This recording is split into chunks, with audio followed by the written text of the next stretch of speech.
Welcome, ladies and gentlemen, one and all, back to Star Wars Podcast, whatever this is called, Jedi Eternal. I forgot my own podcast name, not really. Star Wars Podcast. Well, Welcome, one and all. To the Star Wars This is a Podcast. very unique Star Wars podcast. Something very specific planned in my head, and it didn't come out that way. Anyway, this is episode 41. It is very good to be back after all this time of being away. Of course, I am your co-host, Braxton Taylor, here with Andrew, home of the refuge smelly dogs, Bolin. Andrew has these two stinkiest dogs on Earth. One of them has the worst breath I've ever smelled in my life, and the other one farted for 45 minutes. I'm literally choking back tears trying to watch the new Mandalorian episode. Well, one is old and rotting, and that's why she stinks. Her teeth are all falling out, so it smells like literal death.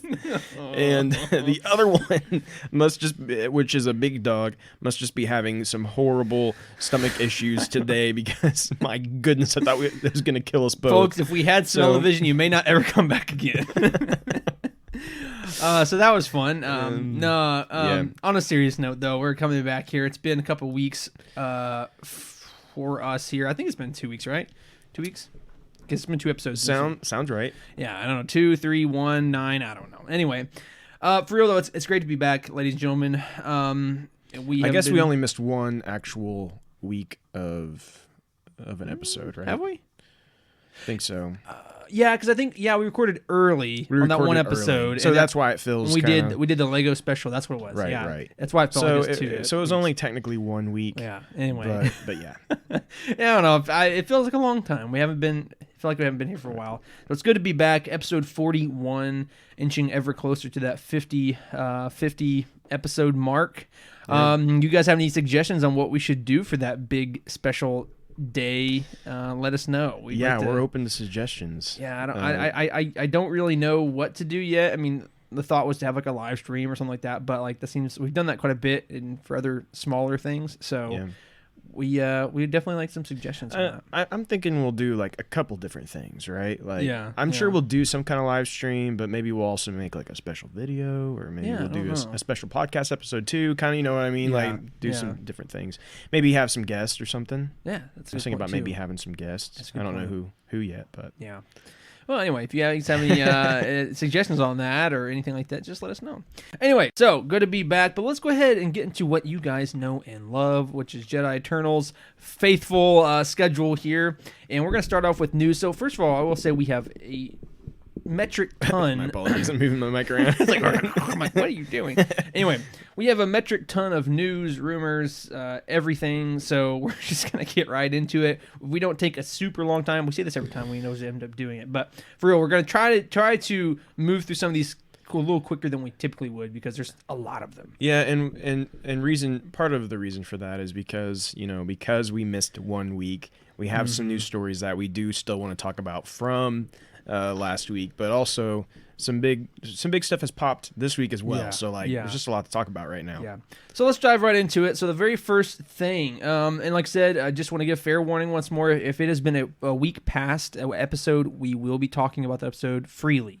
So our first news story deals with last week's episode, chapter 13. So fair warning, those of you who haven't listened to it. But Timothy Zahn, which was the author of the Thrawn novels, it says that he is completely out of the loop on The Mandalorian, and not even just The Mandalorian, but apparently even this whole Thrawn drop. So I have the quote here. On this article, it says right here: Zahn, who created the character of Thrawn in some early Star Wars novels, has written about the character in a new set of novels under Disney.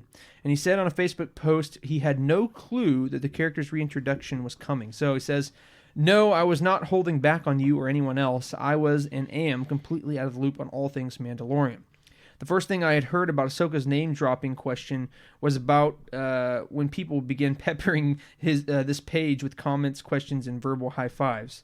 So it says, what will happen next? Your guess is as good as mine. One thing I do know, good writers, producers, and directors don't drop a bombshell like that without some kind of follow-up somewhere else down the line.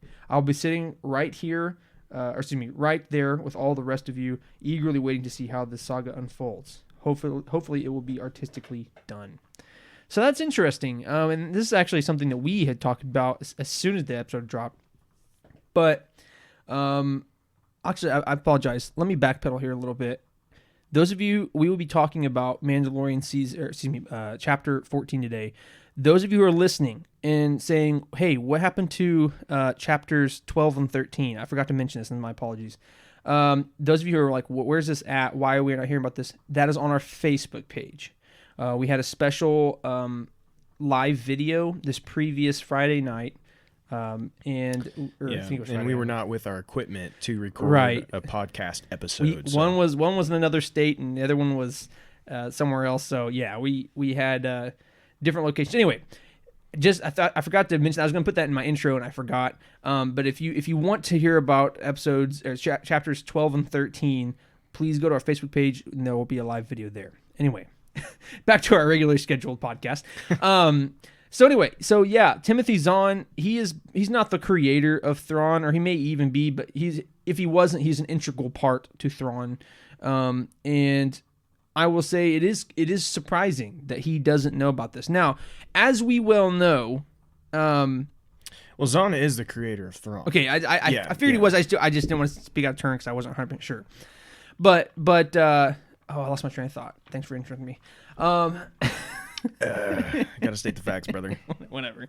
You could have stayed after I was getting my thought out. Let's think here. I was gonna say. So I do find it surprising that they're gonna drop Thrawn and not talk to Timothy at all. But like I said, as we have well figured out, there are a lot of liars in the Star Wars universe.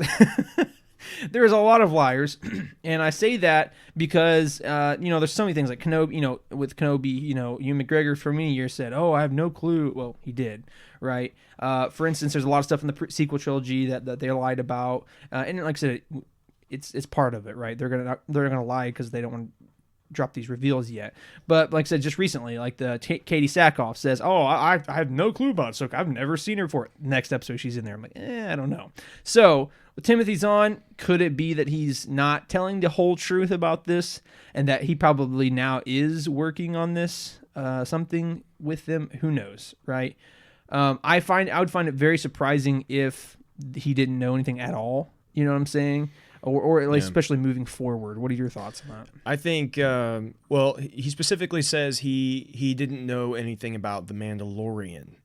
And so, right, that is his words, correct? He says, I'm out of the loop on all things Mandalorian. The first thing I heard about Ahsoka's name-dropping question, meaning Thrawn, was when people begin peppering his page comments. Yeah, so out of the loop on all things Mandalorian. That doesn't mean that he's out of the loop when it comes to the next show that Thrawn is in. True. True. Because, we don't necessarily...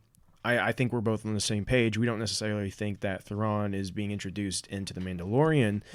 We're getting that in something else, right? We're both in agreement with that. So, so that being said, maybe he didn't know. Maybe they just didn't tell him. I think that's a little strange because he created the character. I feel like I do too. I feel like they would mention it to him. At least be like, hey, guess what? We're gonna name drop Thrawn in the next Mandalorian episode. I could see Dave Filoni giving him a little heads up. It's just like a text message or email or something. Yeah, so it's a little weird that he's saying that he didn't know. Now, second part to that is my fear with all of this is that they're not including Zahn in whatever is next for Thrawn, and I think that's a mistake. Oh, I think absolutely. that is a huge mistake because Thrawn is essentially the mind, Zahn, Timothy Zahn is essentially the mind of Thrawn, right? Sure, yeah. And so I think that he needs to be a part of their creative decisions, the writing. He needs to be a part of this stuff to give his opinion. It doesn't mean he has to write the story. It doesn't even necessarily mean he has to be a part of all of it. But I think that they do need to have his opinion heard. Yeah, it's a creative supplement to some degree. Right. They need to have him in that room when they're prepping these things to get the true character of Thrawn. No, I agree. Like I said, and I obviously love all things Star Wars. I'm into it. I will say that there are people who are much larger fans of Thrawn than I am. But even I will say, like, it is silly to take someone, even just in terms of like not wanting to offend somebody, like, oh, this guy made this character and you're gonna just drop him without saying anything. That's messed up. But I was gonna say, but in terms of like, who cares about that? As long as they can use him in the future, and if they are going to use him in the future, which I have no doubt that they will. They absolutely need to bring in the mind who created him to have continuity of that character. Sure. And it goes back to what we've talked about before with like them not taking these authors serious. Yeah. Lucasfilm, when they're making these new movies and stuff, they're bringing in these writers, they're bringing in all these people, but they ignore the story group that they literally created to keep canon in line, to keep everything connected. Well, we even have Kathleen Kennedy herself stating that, well, in the future, we're going to be aligning ourselves more closely to George's vision. That wasn't the plan at first. Right. Well, and if you also remember, she said, that they don't have a bunch of stories to build off of and all of that, which is a slap in the face to all those fantastic Legends novels. Oh, man, yeah. And there's a lot of crazy ones, too. But, and so, I hope they're going to acknowledge someone like Timothy Zahn if we're going to get a live action Thrawn in the future. I hope that they include him in that. And that goes for, because here's the thing. I think there's a very good chance we're headed to an Heir to the Empire type story with Thrawn set in the new canon. Yeah. I think there's a good chance we're going to get that. Kind of. I mean, it's going to be different, right? Because the between Legends and canon, things are different. Right. So it can't be the exact same story, but I think we're going to get similarities. And so, I think we need to acknowledge those things. And Dave Filoni and Jon Favreau have done a great job of introducing a lot of old Legends stuff.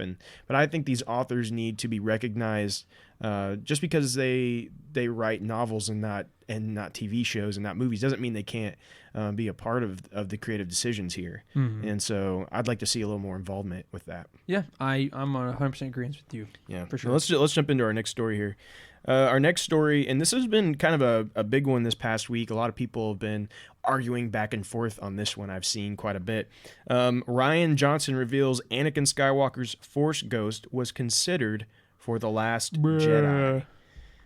So basically he said briefly for the tree burning scene, because they asked him if Anakin's Force ghost was in the conversation. And he said briefly for the tree burning scene, but Luke's relationship was with Vader, not really Anakin, which seemed like it would complicate things more than that moment allowed. Yoda felt like the more impactful teacher for that moment. What's your thoughts? Here's the thing. I have made my opinions pretty clear on The Last Jedi. So even if, and here's what I'll say, is that I'm not the biggest fan of The Last Jedi. I've even talked to people recently. I'm saying that I'm not the biggest fan. In fact, it's probably one of my least favorite Star Wars movies because of the direction they took and many different factors, right? But I will say I think that is a good point. I do think that is a good point. I wanted to see Anakin, and we needed, in my opinion, to see Anakin before the Skywalker saga ended. Yeah. The one Skywalker who pretty much started it all. We needed to see Anakin. Now, I don't know that it would have fit the best in The Last Jedi, especially in the tree burning scene. I think, honestly, as much as I hate to spit the bitter words out, I do think Ryan was right. I hate to say it, but I do think Ryan made a good point there. Now, that doesn't mean that Anakin couldn't have been somewhere else in the movie, or especially in Rise of Skywalker, but that's a whole other conversation. But it is frustrating to know that was especially on the table, and they didn't at least consider putting him somewhere else. I just, you know what I'm saying? I agree with you. I think Yoda was the right choice for that scene specifically. Mm-hmm. But I think we should have gotten Anakin somewhere.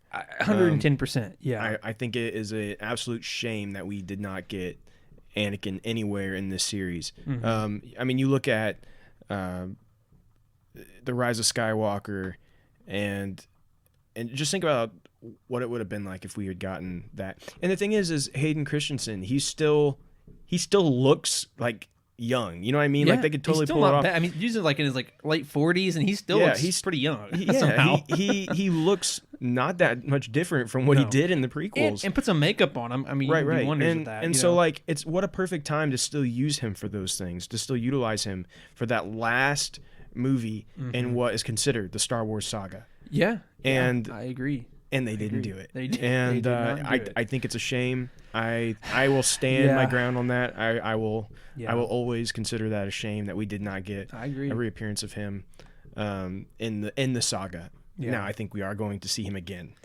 Really? Yes. Yeah. I think there's a good chance we're seeing him again in the Kenobi series. Oh, okay, yeah. But I'm saying but that's not the saga. That's not the official saga that's now supposedly wrapped up and done, right? Again, but like I said, as I said, as I know you agree, I'm just kind of reiterating it for myself and for the audience as well. But it's like, we're finishing supposedly, right, the Skywalker saga, and the one Skywalker that literally started everything isn't in there. Yep. And that just doesn't, it just blows my mind. It just doesn't make sense to me. But, we don't need to harp on this because that's, people already know our thoughts on that. But in terms of the news point, I do think that Ryan made the right choice in that specific moment. But I do think that there was different directions that could have been taken. I hear you, brother. Whatever. Okay, so third news story is the Disney Investor Day for this year, for 2020, is coming up. Now, I have the little blurb for WaltDisney.com or whatever. It says the Walt Disney Company will webcast its Investor Day 2020 on December 10th, 2020. The event focused. So here's the key thing we want to talk about. The key event was focused on the company's direct-to-consumer streaming services, and it is scheduled to begin at approximately 4:30 p.m. Eastern Standard Time. The Investor Day is expected to last approximately 4 hours. 4 whopping hours. 4 whopping hours of investor news and reports and things of that nature. But what's interesting is that, okay, you say Walt Disney, right? That encompasses, a lot of things. I mean, they even own CBS News and things of that nature, right? So it encompasses a lot of things, but it's focused on the company's direct-to-consumer streaming services, which is the only thing they have is Disney Plus. And so, and Hulu, but yeah. I mean, they could technically you'd consider a couple different things with that. But sure, Disney Plus. But Disney Plus is like their thing, right? You know what I'm saying? Right. They had purchased Hulu. But anyway, well, and I think the thing to take away from this is think about, we didn't get the Celebration this year. Mm-hmm. We didn't get D23. Yeah. All these things that we normally would be getting. I think they're utilizing this as a way to announce some big stuff for the coming years. I mean, we're talking 4 hours long. I think they've got some big stuff to talk about here. Yeah, absolutely. We might see them going a route that Warner Brothers is doing. Maybe not exactly the same way, but maybe similar. Yeah. Some of you may have heard Warner Brothers has decided to release every movie that's coming out in 2021. They are going to release those in theaters and on HBO Max the same day. Mm-hmm. And that's huge. Like that's really huge. Yeah, so go ahead. Sorry. And so maybe Disney Plus is going to go a similar route. I mean, we've seen them do it, release a couple movies straight to digital, but you had to pay like 30 extra bucks. Yeah, it's crazy. And crazy. Yeah. And so, I mean, we'll see. But I think the chances are there's a good chance we're going to hear about some of these future Star Wars projects that we've heard about. We've been talking about the rumors of them for a long, long time. Mm-hmm. And I think this would be a perfect opportunity to finally give us a little bit more of what to expect in the coming year or 2 years or maybe even 3 years. We talked about this a couple episodes ago, but I would love to get like a Marvel's roughed-in plan. Right. Give me an MCU map, right? Like, that timeline map. MCU maps change. Sure. They have, but that's okay. And Star Wars maps can change too. But I want to at least have a rough idea of what to expect. Sure. Give us an idea. Excited about. Yeah. So one thing I was going to say earlier, I looked it up. What is interesting about this is you're thinking, okay, 4 hours, they could be talking about a lot of different things, and they probably will be. But it's focused on to the streaming services. And just for reference, Investor Day 2019 was 2 hours and 31 minutes. This is basically 2.5 hours longer than that. Right. So, you have to assume. Oh, sorry, go ahead. Well, I was going to say basically what you said. You have to assume, or you have to expect that there's probably going to be some big stuff that they've been saving for this, and that's why they're allotting this much time. Right, and it's because we've not had all these other platforms to release these big reveals. And I think so. This is kind of their way of doing it this year. Yeah, and I it's agree. on a webcast that everyone can join. I don't even know if that was. I don't know how they've done it in the past. I'm not sure either. I know, Bob Iger has jumped in on some calls and kind of just spouted off some stuff, almost nonchalantly sometimes, and they can be some pretty big reveals. Yeah. It sounds to me like this is all a little bit. This is all kind of, they're making this a bigger deal, and they're expecting people to jump in and watch it. Like anyone can watch this, I believe. From my understanding, yes. And again, maybe it's always been that way. But for me, this one just seems a little bigger. I think they're making this a bigger deal. Well, and like I said, they didn't have those other outlets. I can think of a better word to say, but they didn't have these outlets to release big information like they typically would for Star Wars specifically. Yeah. So, I mean, it just makes sense. I think we could definitely. Yeah. So if you guys are interested in potentially seeing some new Star Wars reveals, or maybe just if you're into the MCU or just Disney in general, 4:30 on Thursday, next Thursday, or actually for you guys it'll be this coming Thursday. Yeah. Right. So the 10th, December 10th, yes. but Thursday. December 10th, Thursday, 4:30.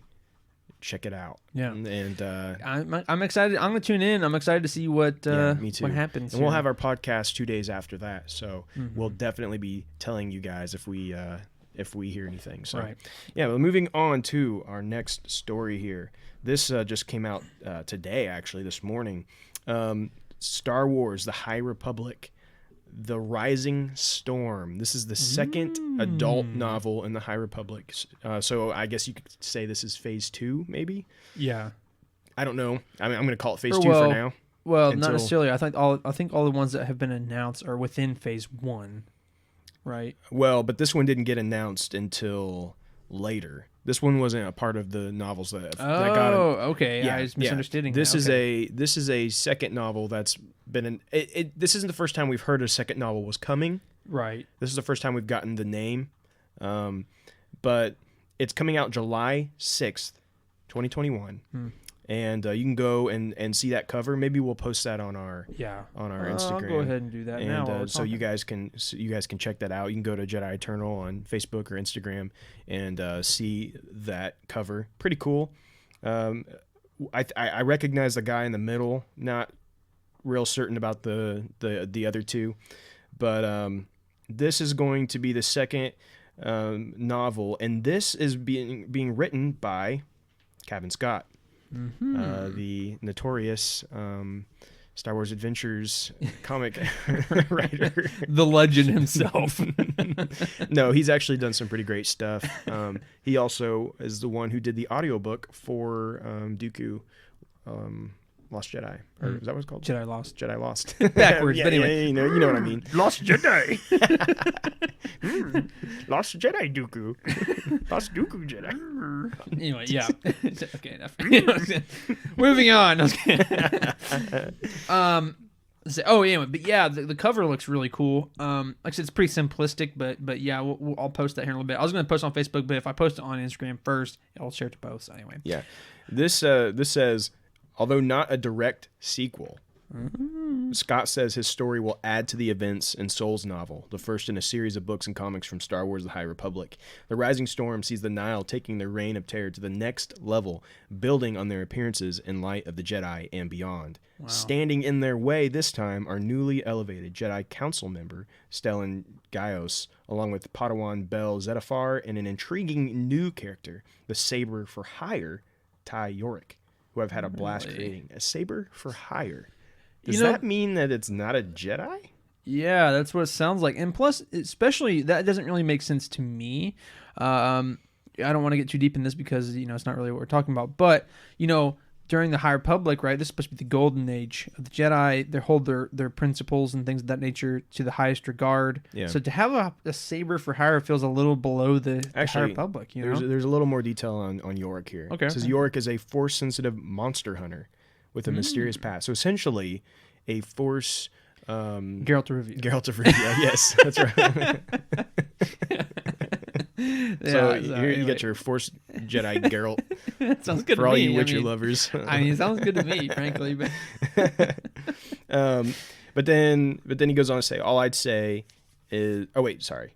He said, what is that past? Well, that would be telling. All I'd say is that you don't want to get in her way, as Stellan and the others soon realize for themselves. Interesting.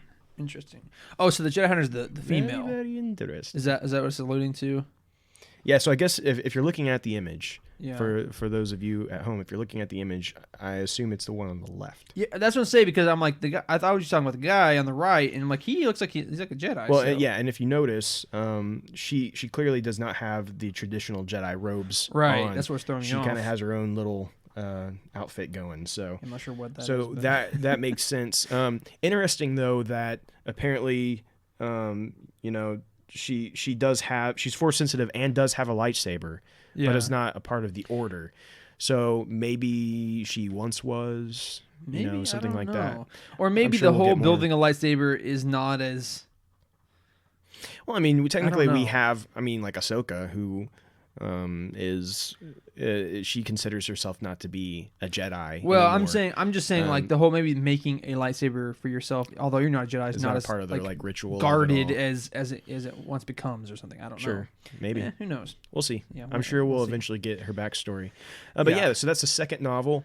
Again, I guess it's not a direct sequel to the first Mm-hmm. one. I don't know if that means it timeline-wise, if it was kind of going on at the same time as the other one, or if this still is like after the first. I don't know. We'll have to just wait and see. But Yeah, I don't know. More High Republic is headed our way, so that's always exciting. I'm excited. Yeah. I'm very excited for the High Republic, so I'll be looking forward to that. And there's some things in the rumor section that we're going to be talking about in a second that gets me very excited. Yeah. But We'll we'll be get to talking that. about There's a gnat flying around trying to get in my eye. Don't over even here. get me started on that. Anyways, these Don't dogs. even bro, get isn't me it? started. Oh, trust me, it's not the dog's fault. Anyway, I know where you're going with that, but I'm not going to say anything. Anyway, for your safety, Diego Luna, confirms some new news about the Cassian Andor series. So in an interview on Jimmy Kimmel Live last night, which this article was posted December 4th. So anyway, whatever that day that is for you. Anyway, Jimmy Kimmel. So Luna spoke from London, where filming for the highly anticipated Cassian Andor series prequel series is currently underway. So he says he also confirmed in a funny bit of business that the show is a prequel to Rogue One, but not a sequel to the prequel trilogy. Well, that's pretty obvious if you knew anything about the Cassian Andor series. But anyway, but yeah, so that's some, not huge news, but like basically, hey, you haven't heard anything about this, even though it was announced before some of these other shows, but it is filming though. So Yeah, apparently it's filming now. Apparently So it's filming. that's interesting. yeah, I just can't get into this. I have I'm no the same- excitement for this right now. Same page Um, with you. Yeah. I hope it's great, Sure. but like we've been hearing about this forever, and it's just not even a story that I just don't even know if the story needs to be told. And, my opinion is who's asking for this, right? And No listen, one asked Star for this. Star Wars This is was- Star Wars. Go ahead, Yeah. sorry. I mean, I think this is one of those. They're trying to build off of the fact that Rogue One was a great movie. Yeah. That's what this comes down to. They really lots and lots of positive feedback from the movie Rogue One. Mm-hmm. And so they're trying to build off of that success by, okay, well, let's use a prequel so we can use some of those same characters again. Right. And because, right. spoiler, they're all dead. Yeah, So, I mean, we already know the end of those characters. Now, again, let me think here. Let me think. Did Solo come out before or after Force Awakens? I'm trying to remember here. Solo came after Force Yes, Awakens. okay. Force Awakens was the very first Disney Okay, yeah, it thing was. that we Duh, got. yeah, obviously. So my point is with that is obviously we know the end result of Solo, and many would go on to say obviously, well, okay, yeah, still it's not really a necessary story, and I agree it wasn't a necessary story, but I like the character of Han Solo enough. I would be interested in knowing more about his past. But that's the caveat, right? Han Solo is a very well-established character who I care to know about his backstory. Cassian, on the other hand, not that he's an uninteresting character, but it's just he's a one-off character in one movie who we know for a fact dies at the end of getting the plans for the Death Star, blah blah blah blah. why do I want to know? Well, his and also we backstory? just have a lot of stories set in this period of time now. Yeah, precisely. This time period right before A New Hope, essentially. You know, it's going to be in the maybe not necessarily right before, but in the years leading into, and so like I'm sure they're going to end up coming up with something pretty great. Mm-hmm. And I have hope that they can do that. It's just right now we have not seen a trailer. We have not seen any really good idea of what the story even truly is.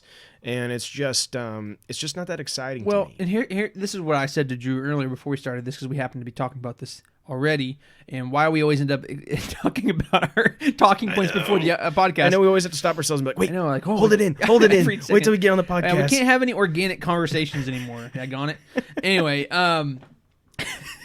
The podcast is the only time I can ever talk to you anymore. Anyway, so like I said, it's not necessarily that the story is unexciting. It's that the people over at Lucasfilm, Disney, Star Wars has not given us anything to be excited about.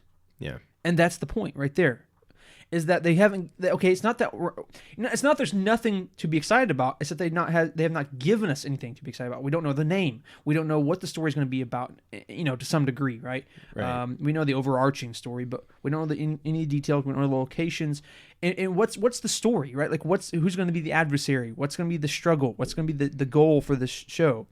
And because we don't know any of this, and they have not mentioned anything about it, why should we care? Right now, it's Star Wars, and I will watch. I watch every single episode. You know I will. But it's just like, you know, if they want people to be excited about this, they really got to start putting some stuff out. Right. And okay, it's great that they're putting out there. Okay, yeah, we're filming. Okay, it's like okay, but like, man, I haven't heard anything about this for months. You know what I'm saying? So yeah, it's kind of a long-winded rant on that, but it's just like, if you want us to be excited, just give us something to be excited about. So. Yeah, that's my thoughts on that matter. Anyway. Yeah, I'm with you. So let's do our last news story here.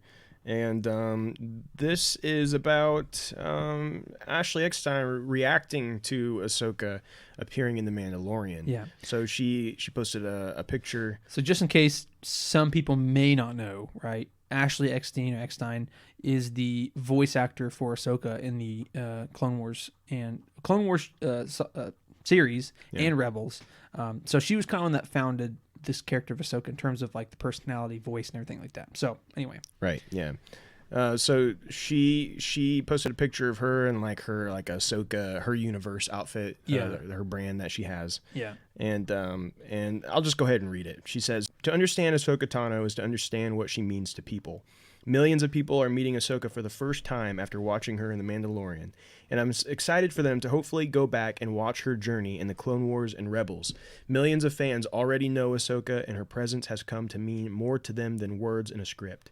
In Star Wars: The Clone Wars, Ahsoka became the eyes of the audience. Viewers experienced the show through Ahsoka, and even though these stories happened in a galaxy far, far away, her feelings and emotions are very relatable to our everyday lives.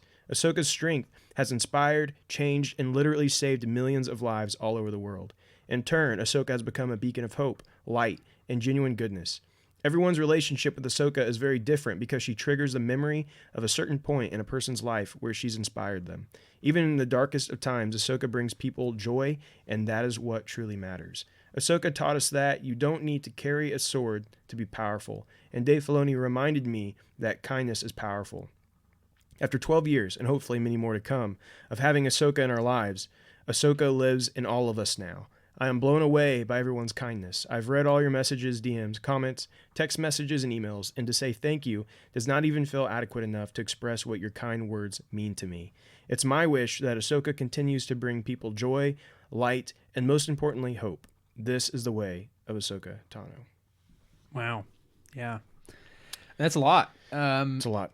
Yeah, I mean, you know, it definitely feels like this is her saying, why didn't I get chosen for this? It's like, but I understand that even though I didn't, it doesn't mean that the character's bad or it needs to go away.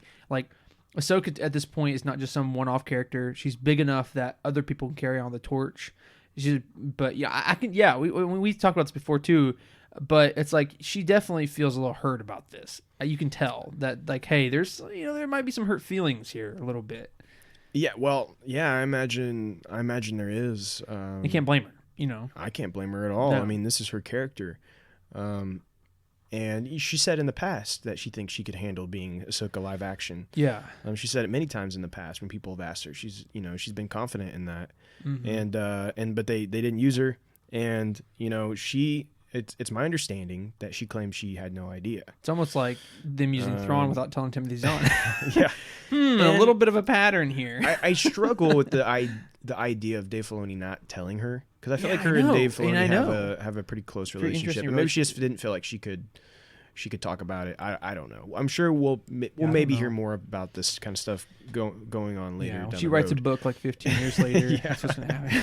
But you can guarantee you'll hear all about it on Jedi Eternal. Because we'll still be here. Hopefully. With you. But when you look at the bigger picture here, to me, this kind of almost feels like a goodbye. Yeah. It was very reminiscent of basically like being passing on the torch a little bit. Sure.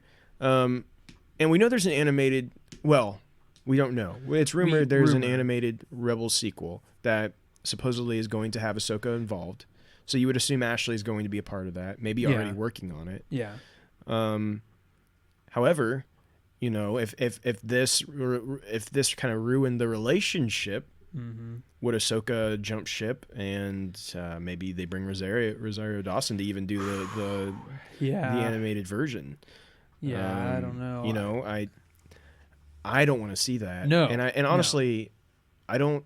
I think Ashley knows. I think Dave Filoni knows. If Ashley's not the voice of the animated character, sure, people are going to have some issues. I think something to say about it. Yeah. I think most of us have understood the fact that she's not the live action. Like, we understand. Yeah. It's like kind of a bummer they didn't use her voice. Yeah, but we kind of get it. But we understand. But like for her not to be the voice for an animated version of Ahsoka, would, I think, make people very upset. Well, I think the only way that's going to ever happen is if she says, no, I'm not going to do it. Right. And so my question is there bad blood here now? Mm-hmm. And is she willing to continue to be Ahsoka in animation if it comes to it? And what I like to think is that maybe they didn't tell her initially or whatever, but maybe apologetically speaking, Dave comes to her and like, hey, we should have told you. I'm sorry.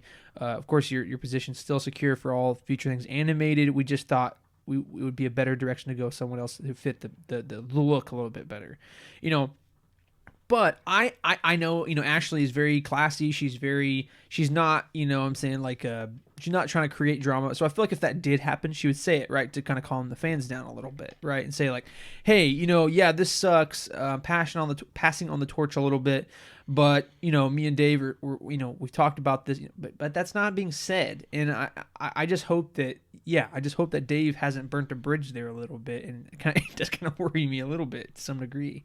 Right. Yeah, because Ashley's a very big part of that character, and you talked about this, and we talked on the live stream. So if you want to hear about that Ahsoka episode, please go check that out on our Facebook. But it took me a long time, even towards like the end of the episode, to really hey, this is Ahsoka, to get my mind to connect that. Sure, it was hard at first. Yeah. And I don't even know that I'm still fully okay, that's Ahsoka. I don't know. It maybe it's just my lack of perception. Well, and also, switching from animated to live action never fully. Sure. Now, I will say, Katie Sackhoff going from animation to live action. Felt good. Yeah, that's pretty good. Which of course, but again, that's her voice, and she looks similar. And she looks similar, exactly. Yeah. And maybe they'll think about this a little more in the future when they cast animated characters. If maybe they're going to try to continue to go for likeness of the person who's really doing it, so they can swap them back and forth with no issues. Well, and here's the way I look at it. If it's a how do I say it, like a really old character or a minimal character, it doesn't matter as much. But if they're a well-known character, the voice is a huge defining factor. You know what I'm saying? Yeah. And if you get the voice wrong, I do think it throws that off a lot. So I'm with you. Yeah. So anyway, that's definitely something that we should, those of you should be aware of. So hopefully, fingers crossed in the future that this doesn't cause an issue. But we definitely want to bring it up today, not to bring a bummer to the podcast at all. But it's definitely something that we need to be aware of, because it could change things in the future. Yeah. So that is our news for the week. So now let's go ahead and get into our rumors. Hey, it only took us 40 minutes to get through the news. God, seriously. Sorry, guys, because here's the thing: we got 4 rumors. We have 3. I was gonna add one more Q&A, but I'm just gonna save it. We have 3, and then now we have this new episode, which this new episode is good times. Crazy. Hey, I will say, just let you know, I asked a group of people recently that listen to us if they like them long or if they like them short, and they all said they like them to be long. Really? Like as long as possible. They said really? They said they enjoy it that way. So. Well, folks, I don't know who you talk to, but if you were not one of those people, let us know. You know what I'm saying? 'Cause I don't believe it. Actually, don't let us know. We don't want to know if you don't like to listen to us that long. We like to live in the illusion that you love hearing us. We like to live in the illusion that you like to listen to us for as long as possible. Right.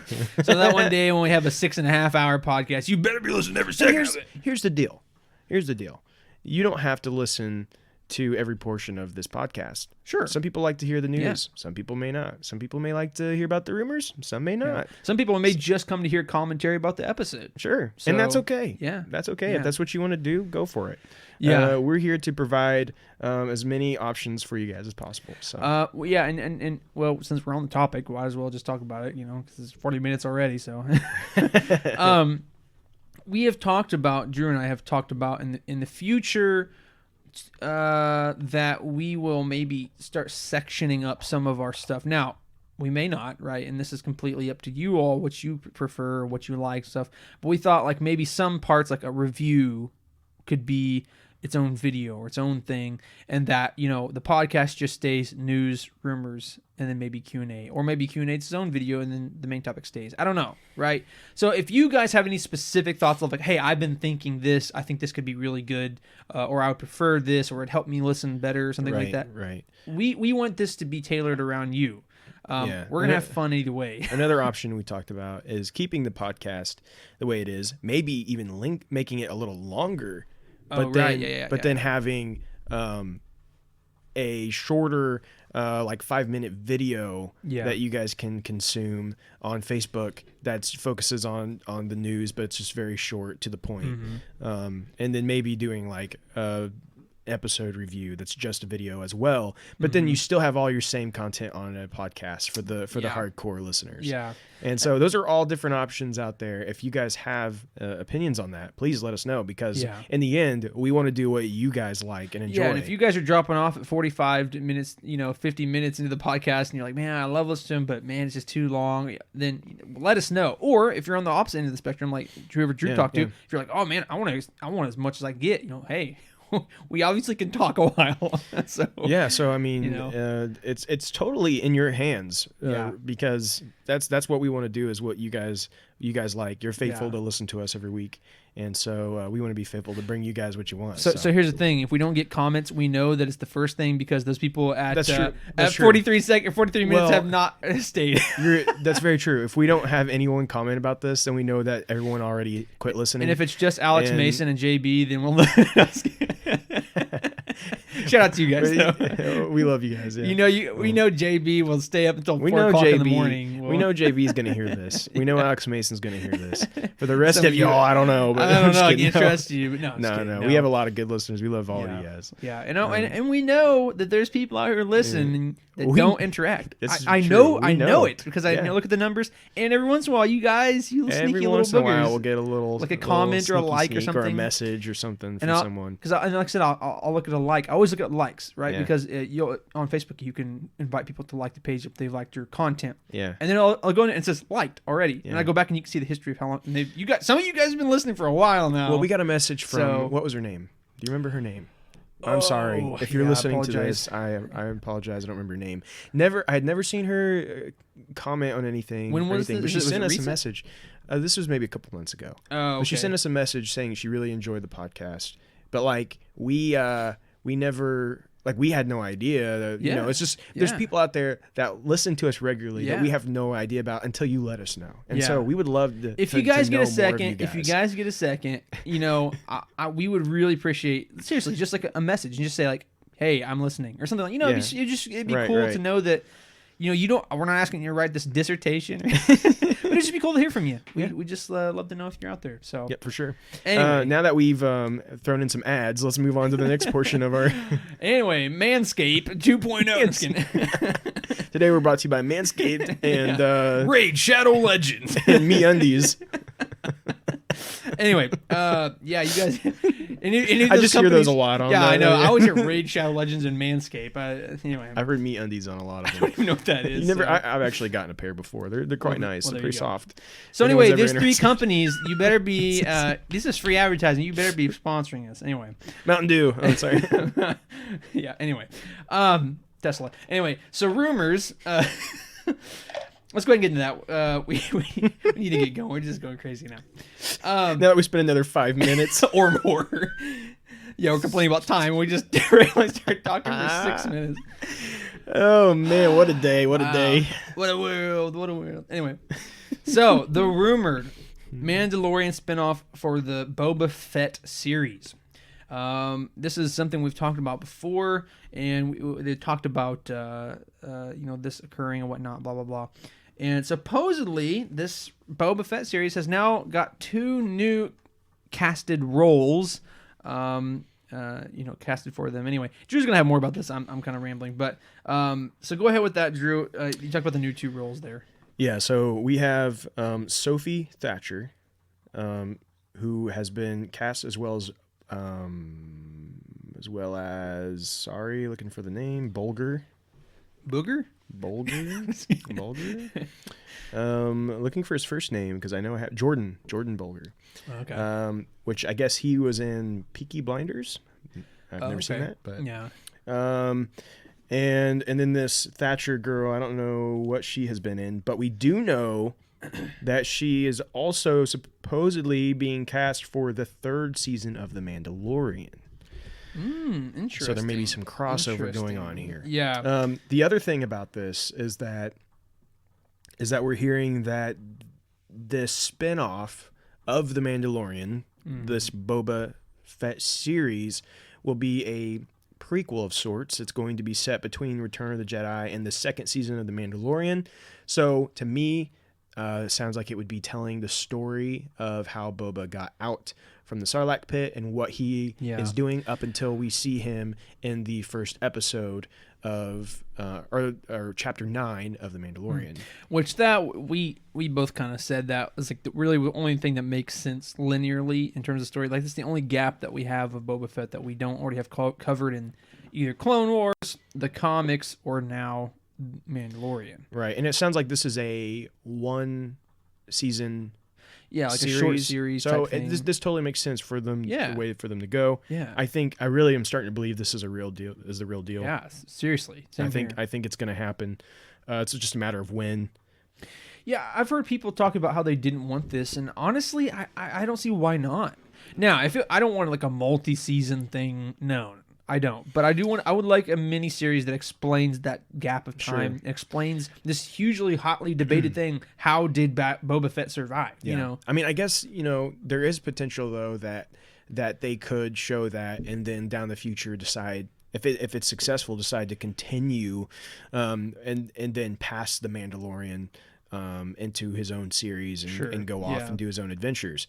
I guess that is a possibility. Yeah, I don't know if I necessarily want... I don't personally don't know if I'd want that. I don't necessarily know that we need it. Yeah. But yeah, I mean, only time will tell. I mean, I would take it. It's Boba Fett. It's an awesome character, but yeah, I definitely think the thing that most fits it very well at this point is the miniseries. I think for people outside of the hardcore fans, will get very confused. Yeah, when you have 2 Disney Plus series, both of them have a Mandalorian on the front. With different color, and you know what I mean. They're gonna be like, what they're gonna be this? like, wait, what? We got this one and this one. Is that the same person? They're just wearing different. You know, what I mean? One just a little bit older now, or there's gonna be a lot of confusion there, and that's absolutely something that Disney has to think about now. Is that like, hey, there's these people who don't really know who Boba Fett is all that much, and just now learning about Mando and stuff like Yeah, that. You know? and I would say even now, I don't know, this may be too bold of a claim. Actually, I'd be really interested to know. It's just, I was going to say Boba Fett is way more popular still than the Mandalorian Din Djarin. And I'm going to go ahead and say that is the case because there's a lot of older people that will know who Boba Fett is that probably have no idea that the Mandalorian show even exists. Here's the thing, though. Boba Fett has been a very popular character for many, many, many years. Mandalorian, of course, just showed up in the past year. Yeah.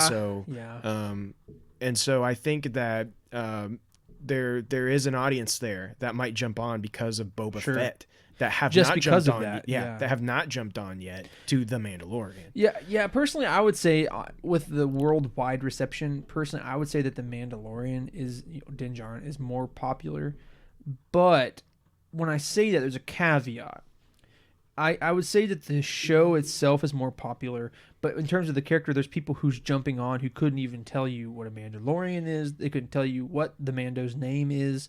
You know what I'm saying? Like the show's more popular and has brought more popularity to the character, but people don't necessarily care about it as much as people who care about Boba Fett do. Well, I would say there's a lot of people that are like, "Oh, Boba Fett, I know. Yeah, I've seen him in back in that old Star Wars movie," but they'd never be able to tell you he was a Mandalorian. They don't know anything about what the term Mandalorian is. True. So, yeah. I do think there is a specific love for that character, whether they can tell you all the details or not. And I don't know that there's necessarily that love for Din Djarin as a character yet, though. That supersedes Boba Fett. I'm just saying that in terms of the character visibility speaking, he's more popular right now. You know what I'm saying? Anyway, whatever. I mean, I get where you're coming from. You have a valid argument. I just don't know that he's truly popular enough to overshadow Boba Fett. But yeah. But I don't know. I mean, it's a good question, and I'm curious what you guys think. Yeah, let us know. Yeah, and I'm pretty certain that Boba Fett still would be the most popular. But maybe we should make that a poll and see what people think. Who do you think is more popular? Yeah, we should do that. Okay, but let's move on. Do our next rumor here as we're again rambling about nothing, literally about nothing. Anyway, whatever. So we got a little update on the Bad Batch. We are hearing that Bo-Katan will appear in the upcoming Star Wars The Bad Batch series, which is set for a 2021 release on Disney+. Yeah. What do you think about that? I think it's very interesting, and I think it's very interesting, but I think it's very fitting, and I could absolutely see this being the case. Yeah, I think it's fitting. I think that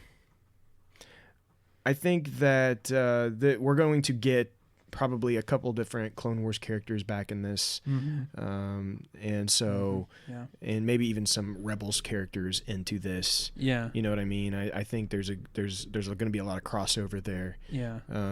Again, this is a series that I'm just very like, is this are people going to get into this like they did Clone Wars and Rebels? Is this show really gonna do anything for us? I mean, I don't know if it will for you and me. Yeah, I really don't. And I personally, I don't know. I really don't know because we weren't a big fan of their episodes in the Clone Wars.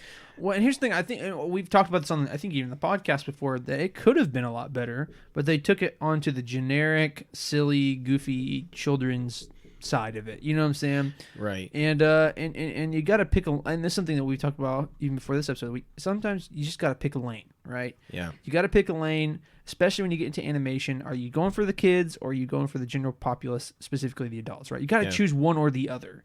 And when you go for one, so for instance, right, you go for the kids with the Bad Batch first, and they're like super goofy and it's funny and The Rock or whatever the big one's name was, like doing all these goofy things. But now fast forward to the Bad Batch series, and also now it's like the horrors of Order 66, and they're having to like be jaded and marred and survive. You know, you got to pick a lane. That's all I'm gonna say. Yeah. Now, with that said, if they do pick the lane of the kids thing and they have a really kiddie Bad Batch series, I'm like, it's gonna be a little disappointing. But I would still respect that because, you know, it's just you can't go back and forth on that. That's just my opinion. But yeah, I don't know. We'll see. I think this is the next Star Wars content we are receiving. Yes. I think we're gonna get this next year in the earlier months. Probably maybe around the same time we got Clone Wars. Yeah. I would say probably in that same time period there. I think we'll be getting more information on the Bad Batch sooner than later. So yeah, I agree. So let's jump on to the next thing. I think it's actually your turn. So it is me. So anyway, the new casting details. This is again still rumors, but new casting details have been reported for the upcoming Kenobi series. And what's interesting is that one of these casting, reports or whatever is listed as a quote co-lead for someone named Riley, aka Eve. Yeah. So that's big. That's pretty big. Not in terms of the name or anything like that, because that could be very well a fake name, whatever. But the fact that it's a co-lead, right? That's pretty big. So, what are your thoughts on that? Yeah. I don't know. I mean, it says Riley, aka Eve, female, 20 to 25, co-lead, and it's interesting. When I first read the headline that this was a co-lead, I thought, oh, Kenobi's getting a love interest. Yeah, but when he said 20, but it's 20 to 25. I doubt that's where they're going with that. Yeah. And so, my guess would be is he's having to help her with something for whatever reason. What that would be, I don't know. But we have a couple of other characters here too, and that is Tia, which is a female, and she's going to be and they're looking for someone in their 30s. It's a supporting role. Then there's Harold, a male, late 20s through 30s, supporting a quirky comedic male, and Bella, a female, 40s, supporting, and they're looking specifically for Latinx. So with the quirky one, I'm thinking that might be Jar Jar Binks. So they're just calling him Harold, but guess what, guys? Yeah. It's bearded Jar Jar Binks. Harold. Yeah, the one thing that didn't change when they rewrote the script is Yeah. the bearded Jar Jar Binks. On a side note, kind of reverting back to our first comments with the whole lover thing, from basic little math here, Kenobi would be about 38 to 40 in Revenge of the Sith. This is occurring obviously after that, so he could be well into his 40s, early to mid. Wait, what? Hold on. Say what? Obi-Wan is about 38 to 40 in Revenge of the Sith, the end of Revenge of the Sith. And so therefore, whenever you get into this story, it's very possible that he could be into his early to mid 40s at this point. So, like I said, if that is the case, then obviously a 20-year-old wouldn't necessarily make sense for his... Yeah, he would have been 38 in Revenge of the Sith. Yeah. So let's just say 43 in this. Right? Well, so there was a rumor about exactly how many years this was taking place after Revenge of the Sith. Do we remember what that was? I know we talked about it. So let's just say 46. I don't remember. I don't remember, but I was thinking it was somewhere kind of in the middle between. Well, we get 19 years between Revenge of the Sith and A New Hope, and so I think the rumors were saying maybe somewhere kind of in the middle of that. Yeah. So then maybe 50. But I don't know. I would. My guess would be they're going. I wonder how old he is now. The actor himself. Ewan McGregor. Okay.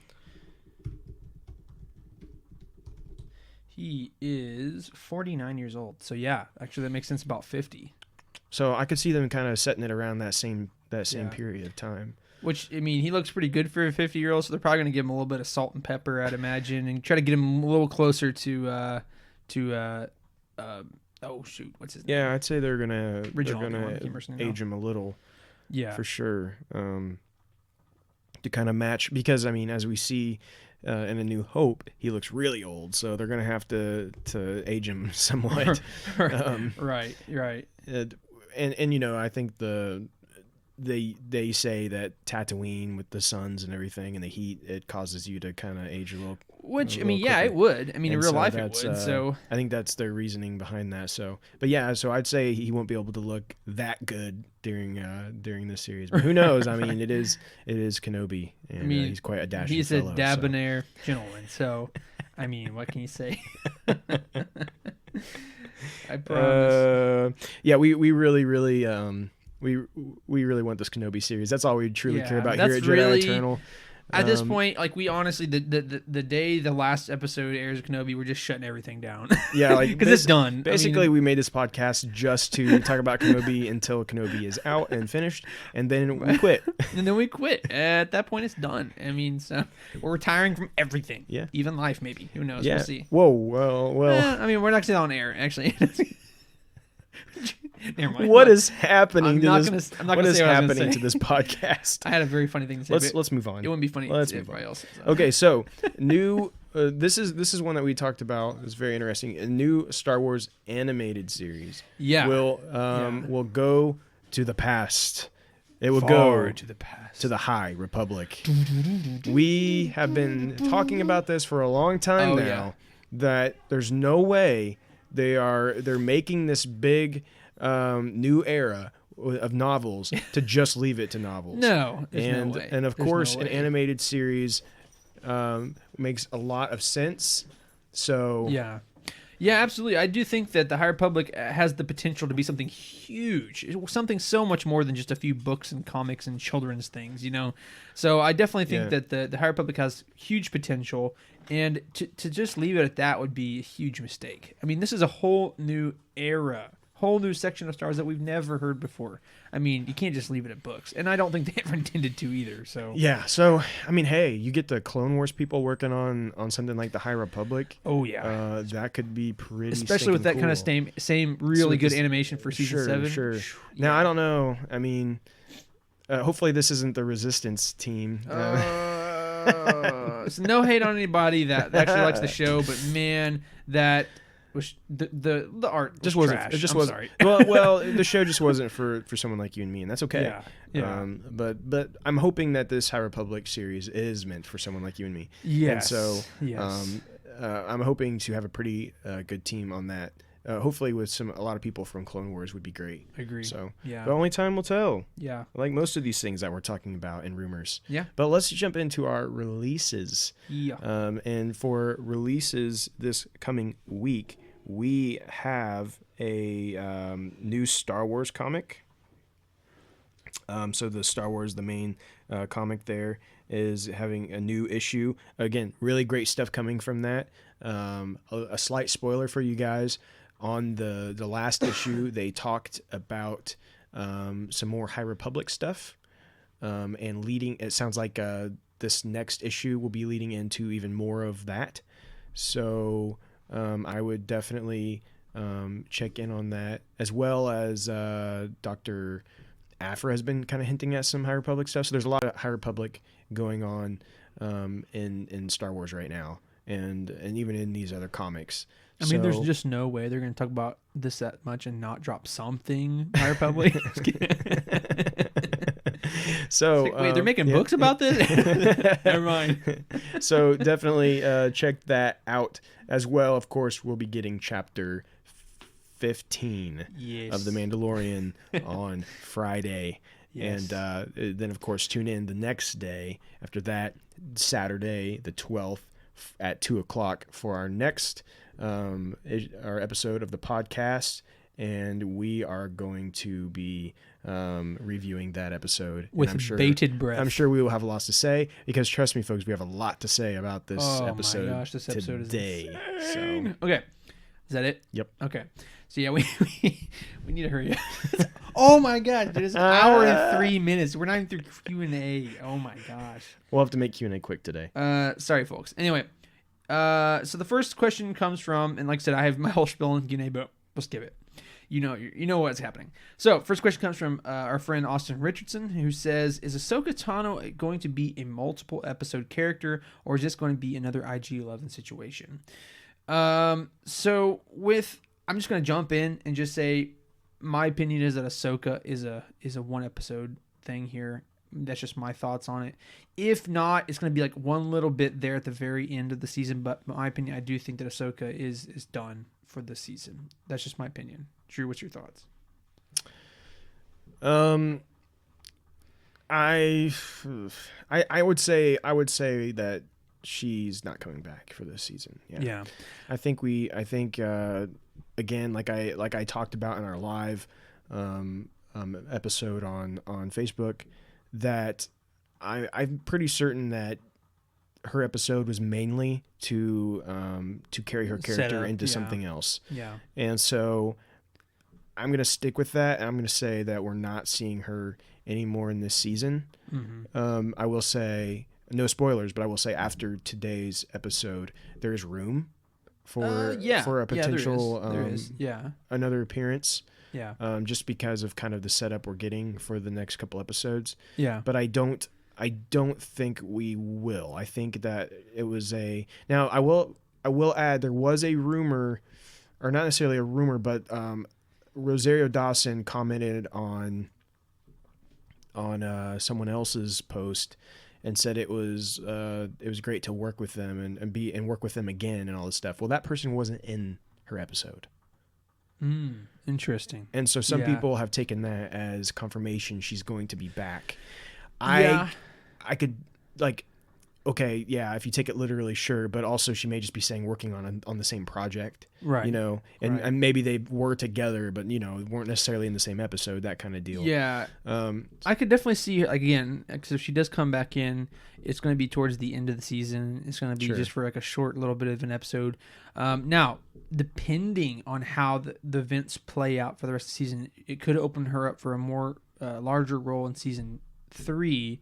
And it'd take me a long time and spoilers to explain why I think that, so I'm not going to divulge.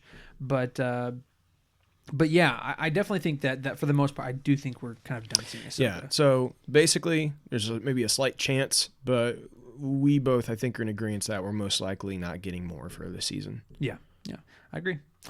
Okay, so thank you, Austin, for the question. We appreciate it, man. Our second question comes from Kristen Perry, who says, who do you think they will, what do you think they will do with Mando and the child? Do you think that he will find the child's kind or not?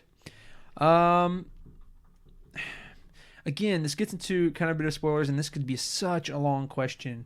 But for the sake of time, I'm going to keep it short. At the end of the day, it's hard to say. And at the end of the day, we know that at some point, that Snoke does come into existence. We do know that Palpatine does get his body, and we know that the experiments of extracting midichlorian rich blood were successful. Right. So it's difficult to say in my mind that Baby Yoda or Grogu survives this. I want him to. It'd be awesome.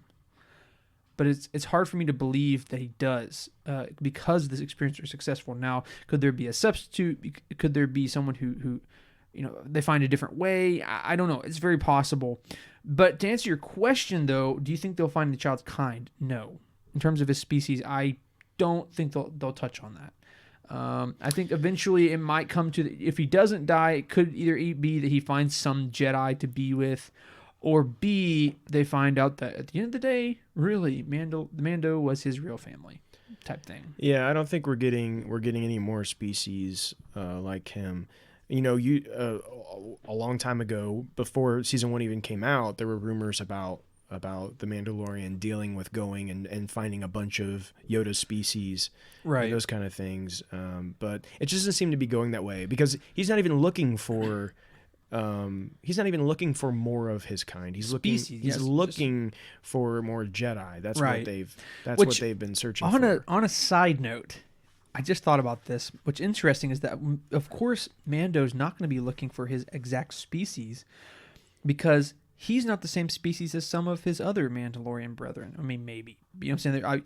But he's a foundling.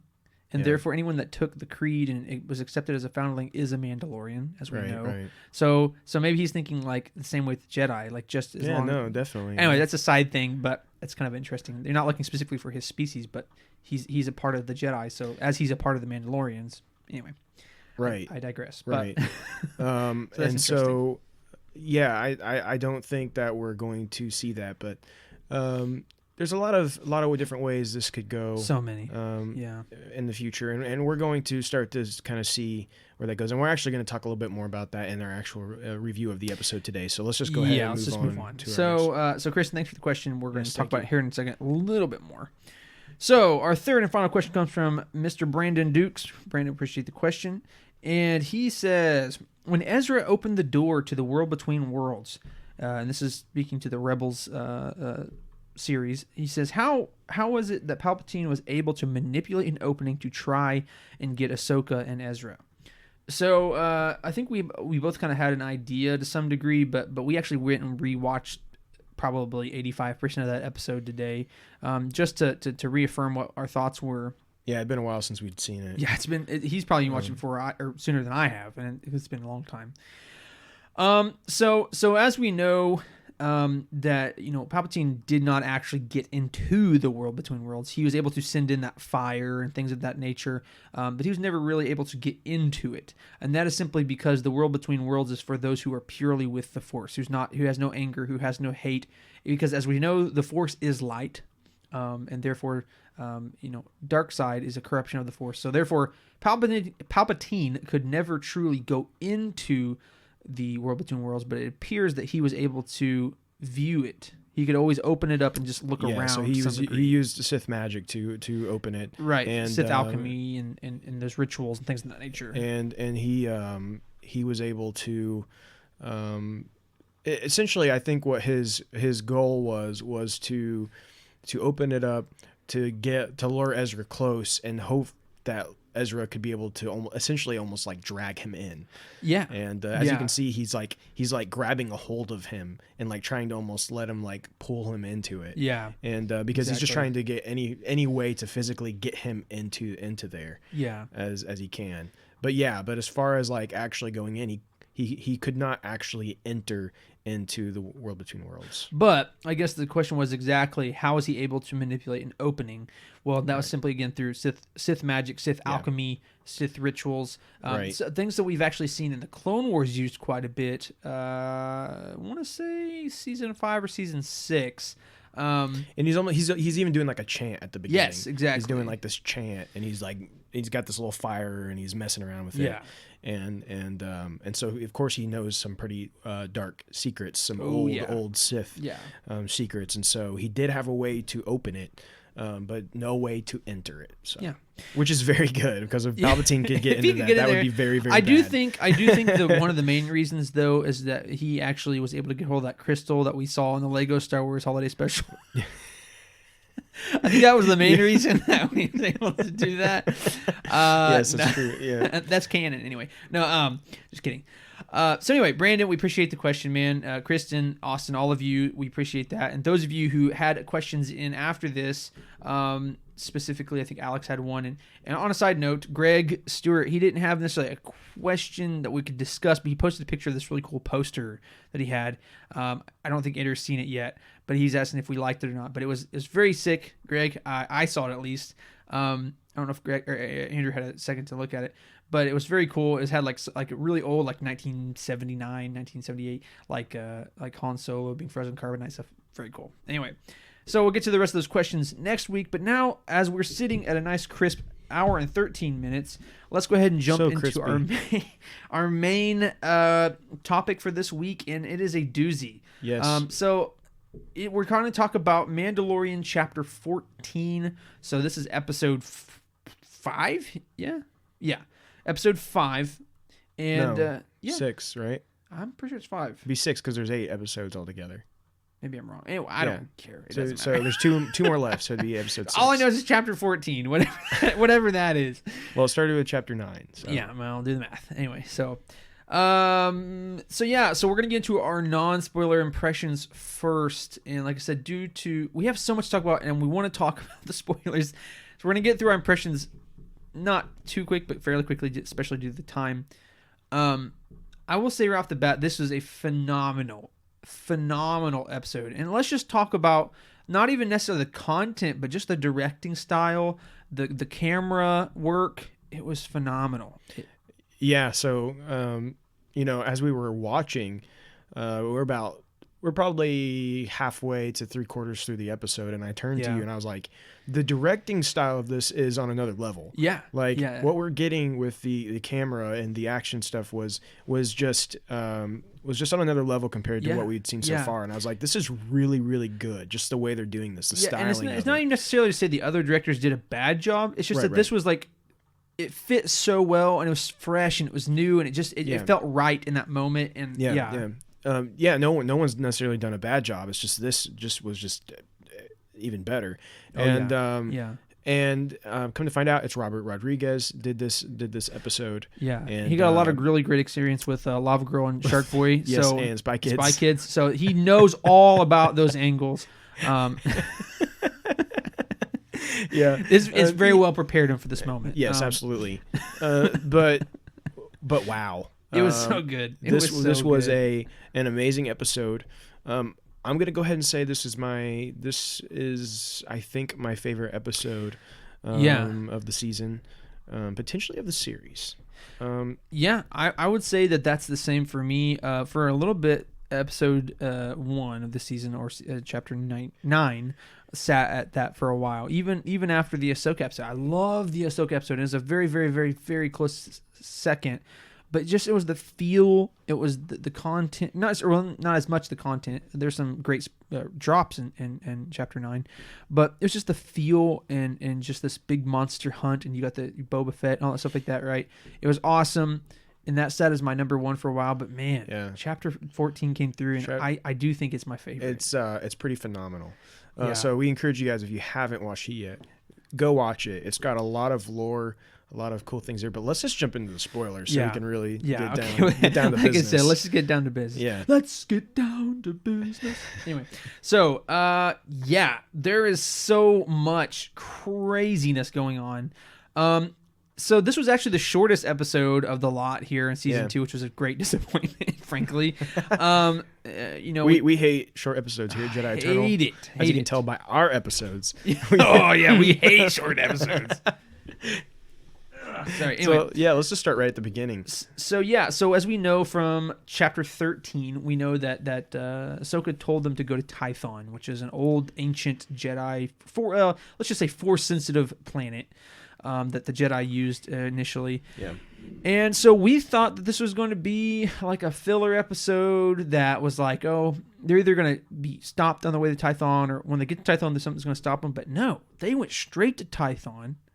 And not only did they go straight to Tython, they literally just went straight to the Seeing Stone. Like it was immediate. Yeah, it was really surprising. But before we talk about that, let's talk about the scene in the ship as they're headed there. Yes. We get Mando and Grogu, and Grogu is of course playing with the little ball, and Mando uses it as a little time to do some training. Yeah, and he's having Grogu get the ball, and it's just a cute little moment there. And then like after he had discovered that saying his name really gets his attention, he kept saying it. He'd go Grogu, he'd look, he's like he's like giggling, he's like laughing, Grogu. which was interesting. It's like the first time I think we've heard him laugh. But what that did, of course, is it just shows their attachment, and that they are this little family, whether he realizes it or not. That they do care about each other. And he's essentially became Grogu's dad. Like he is his dad, which is great for us, but it does lead kind of down to the downfall of him not being able to be trained in the full Jedi ways, like with Ahsoka. So that's an interesting little dichotomy there. It's like, it's good. We want this to happen. I would much rather Grogu just stay with Mando than this is my personal opinion, but I'd rather Grogu stay with Mando and enjoy that life together than for him to become a Jedi anyway. But that's just my, I think so too. I do want to see him become a little Jedi, but at the same time, I do think that emotional the thing journey. Is, though, when you look at the path where it's going, he does have to have a little more training, because otherwise he's already strong in the Force. Oh yeah. But the way he's going to end up on a dark path. And especially as we see later on. And so that is where I understand the necessity of of learning some self-control there, and what better than a Jedi Master to come and teach him a thing or two. Yeah, so that was hint, wink, wink, nudge, nudge, poke, poke. I don't know. Anyway, but so yeah, that was a really awesome scene in the ship. Like I said, and they go straight to Tython, straight to the Seeing Stone, which very much surprised us. And Tython being in old has been in Legends and recently in canon thanks to Dr. Aphra comic. Yeah. But was shown as a luscious, almost jungle type area very interesting. in the Old Republic video game. And here it is very much like a desert. It has some green on it. Yeah, a little bit, but a pretty barren landscape. Yeah. And so again, that maybe just comes with the age of it, the time span. But clearly, this is not. They're not using what its appearance was in like the Old Republic. They're going for their own look here, but it looks cool. Which could that be not a foreshadow, but just like kind of like at this point, like it's connected to the Force heavily. So the whole issue where they, they have to go over all of this time, all of this, basically all the Jedi are dead, right? The Jedi temple's destroyed on Coruscant, all this stuff like that. And now only freshly did the 2 Sith Lords die. So maybe because it was connected so closely to the Force, that might have killed some. I don't know. Anyway. Yeah. Neither here nor there. So he sets Grogu on the Seeing Stone. And also, this episode's called The Tragedy. Yes. I was going to say that first, but then I'm like, oh, wait, that's a spoiler. And I'll get to that later. And I didn't, so my bad. But anyway, so he puts him on the Seeing Stone. He's like, well, what do you do? Come on, I realize that I was supposed to get you here, but Ahsoka said you'd be able to do the rest, and Baby Yoda's just like, oh, playing. And he's like looking for a switch. He's like looking around. It's the Force. It's not something mechanical. Yeah, he's like, well, and then he also asks, he's like, so is this look like Jedi stuff to you? Or whatever? Yeah, he's like, exactly, because he has no idea, right? Yeah, exactly. And then.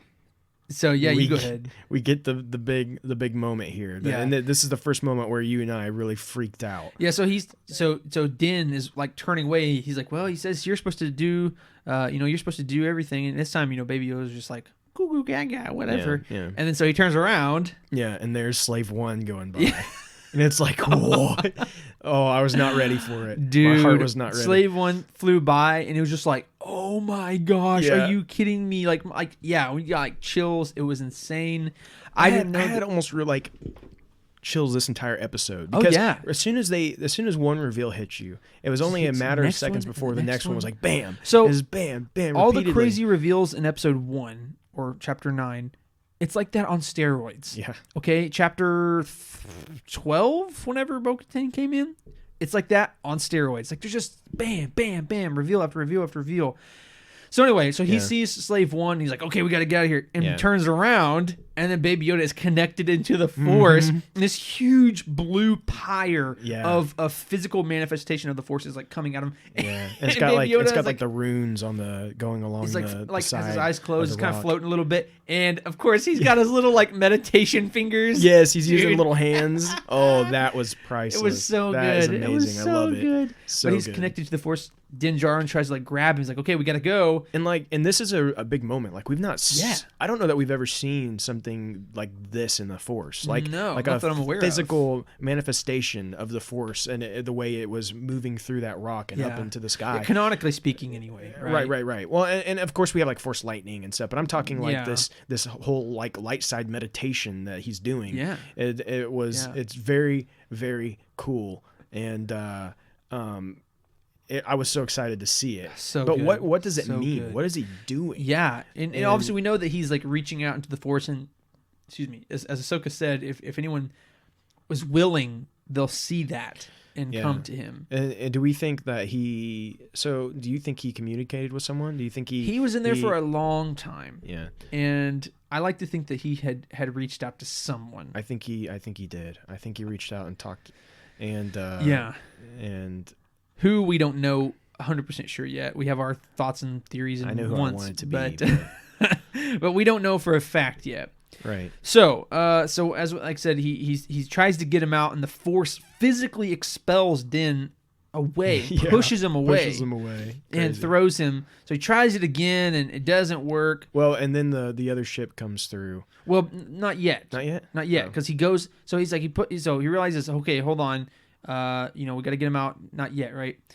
We have to go confront the ship that's coming. Oh, he in. goes and talks to them, and then he goes back up. Runs over, and lo and behold, I mean, Slave One. I had my questions on who might be piloting it, but lo and behold, of course, it was Boba Fett. And Boba Fett's coming out, and finally, Boba Fett. Finally, we get some like legit Boba Fett. Man, he did such a fantastic job. Tamira, spot on. Exactly what I wanted Boba Fett to be at this point. Yes, and this is like a wiser, aged Boba Fett. And I love his voice. It's just classic. Everything. It's so classic. It's he just did a fantastic job. I couldn't have been happier with it. Yeah, so obviously he came to retrieve his armor, and at this point that's the only thing, right? Like he wants his armor, and hey, we don't have to fight. Just give me my armor and we'll leave. And obviously Mando does this whole spiel. He's like, well, are you a Mandalorian? And what's awesome is that he uses a prequel line that Jango says. He's like, I'm just a simple man finding my way through the galaxy or whatever. Yeah, and when Obi-Wan talks to Jango. Right, but then at the end throws in a little nod at Return of the Jedi and says, like my father before me, like Luke Skywalker says. Yeah, so they kind of melded the two lines together. Yeah, it's like the OG trilogy and prequel trilogy, which is so good. That was really cool. So let's think. Oh, so he's like, but okay, if you don't give me my armor, I have a sniper trained on you. Or let me phrase that. I have a sniper trained, and she'll take the shot if I give her the one. He's like, well, I have Beskar on. He's like, I never said I was pointing at you, and so she's aiming at Baby Yoda or Grogu, excuse me. So anyway, he's like, okay, what do you want? He's like, I want my armor, and he goes through his whole spiel about him being a Mando, blah blah blah. Like I said.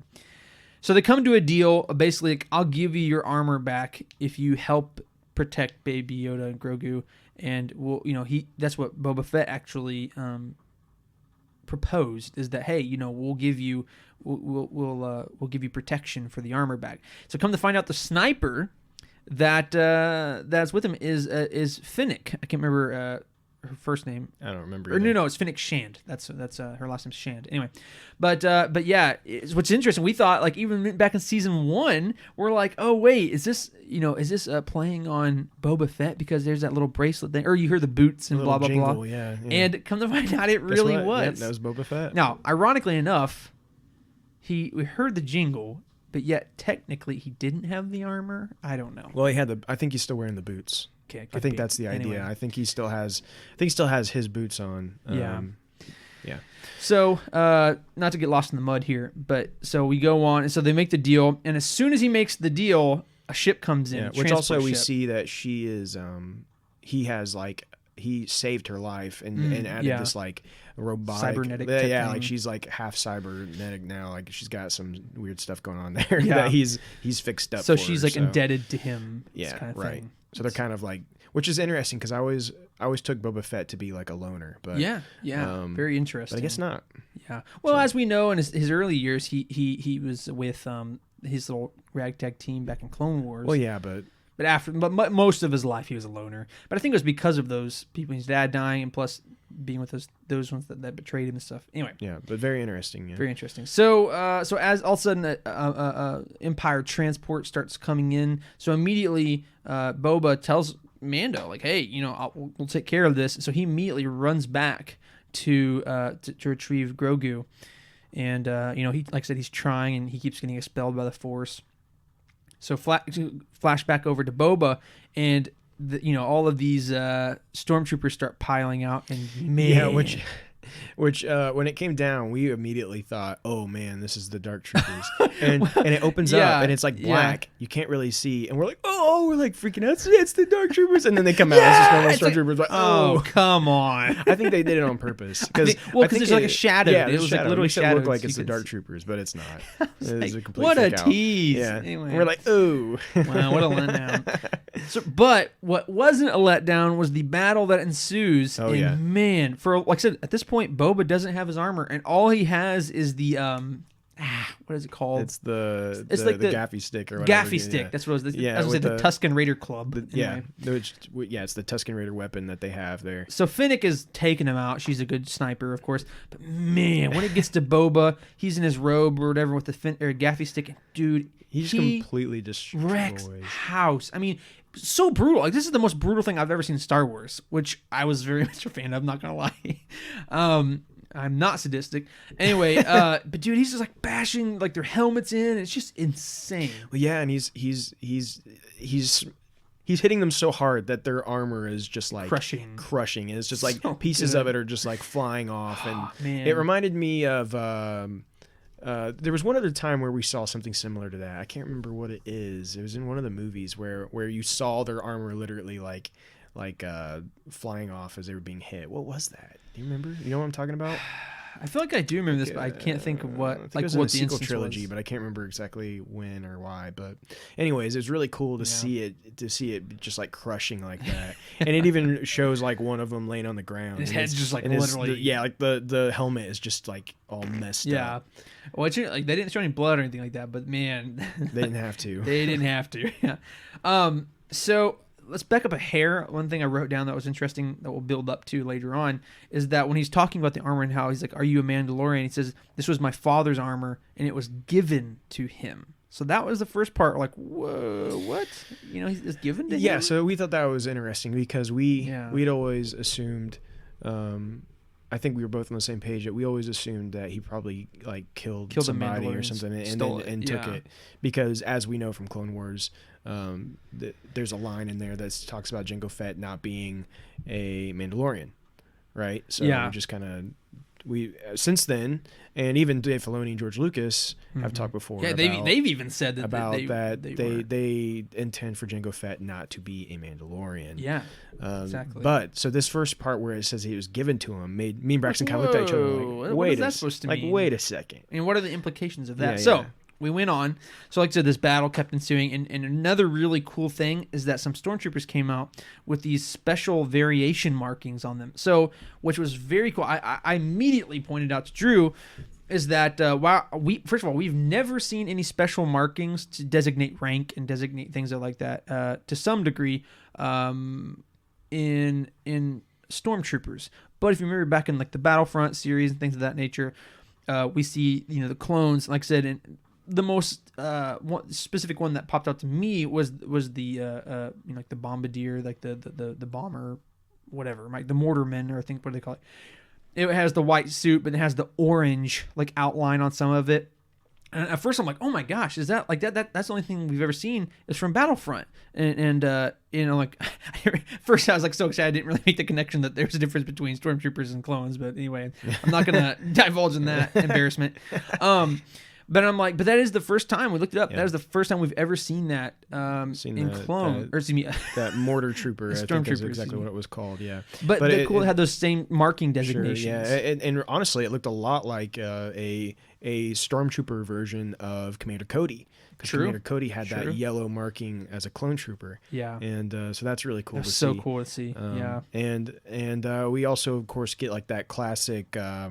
Pauldron of that one of them has, that was cool. which is like a commander or something of some sort, some kind of ranking like that. Which we've seen that before. Yeah, we've seen that before, but it's still cool to get more of those. Exactly. And I love the shiny new armor. I love all the stormtrooper variants and stuff. It's all cool. So good. So like I said, the battle continues. They're kicking butt.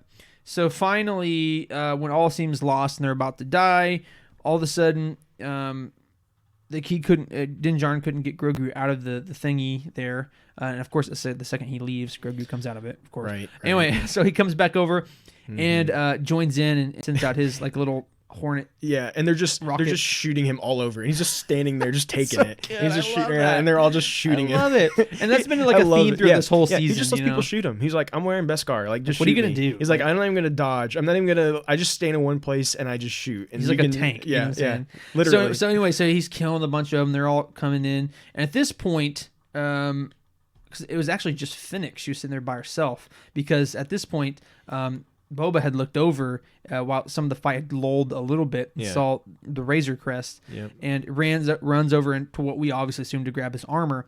So Din Djarin and Finnick are fighting together, and they start to get overwhelmed a little bit. And all of a sudden, Boba Fett comes back on his triumphant return in his OG armor. That's right. And man, he just starts wrecking house. Wrecking. Dude has rockets everywhere. I don't even know, and his kneecap even. Yeah, he even has a kneecap. Which back in Legends, he had like these like poison darts that would shoot out of there. But now he's just got straight up like missiles. And then I think he had like a boot spike and all this kind of crazy stuff. Anyway, so good. But man, it was so cool. So good to see Boba in his original armor. I mean, think about it. In all reality, this is our first true moment for Boba Fett. Because in the original trilogy, you just get glimpses of him. Yeah. And even when you get action with him, it wasn't even that cool. I mean, he gets knocked in. He gets hit one time and then so this was the shining, defining moment for Boba Fett that we've been to prove waiting that Boba for. Fett wasn't just this useless character, overhyped. We've been technically waiting for many years. Man. Well, since Return of the Jedi. Yeah, basically. Yeah, which has been. Sure, we've gotten cool stories of him in Legends, and we've seen him younger doing some things, but this is that Boba Fett that we've read about and that we've always imagined. Yeah, exactly. This is it. He was actually this beast who could just take people out, kill several stormtroopers with a club and no armor. You know what I'm saying? Yeah.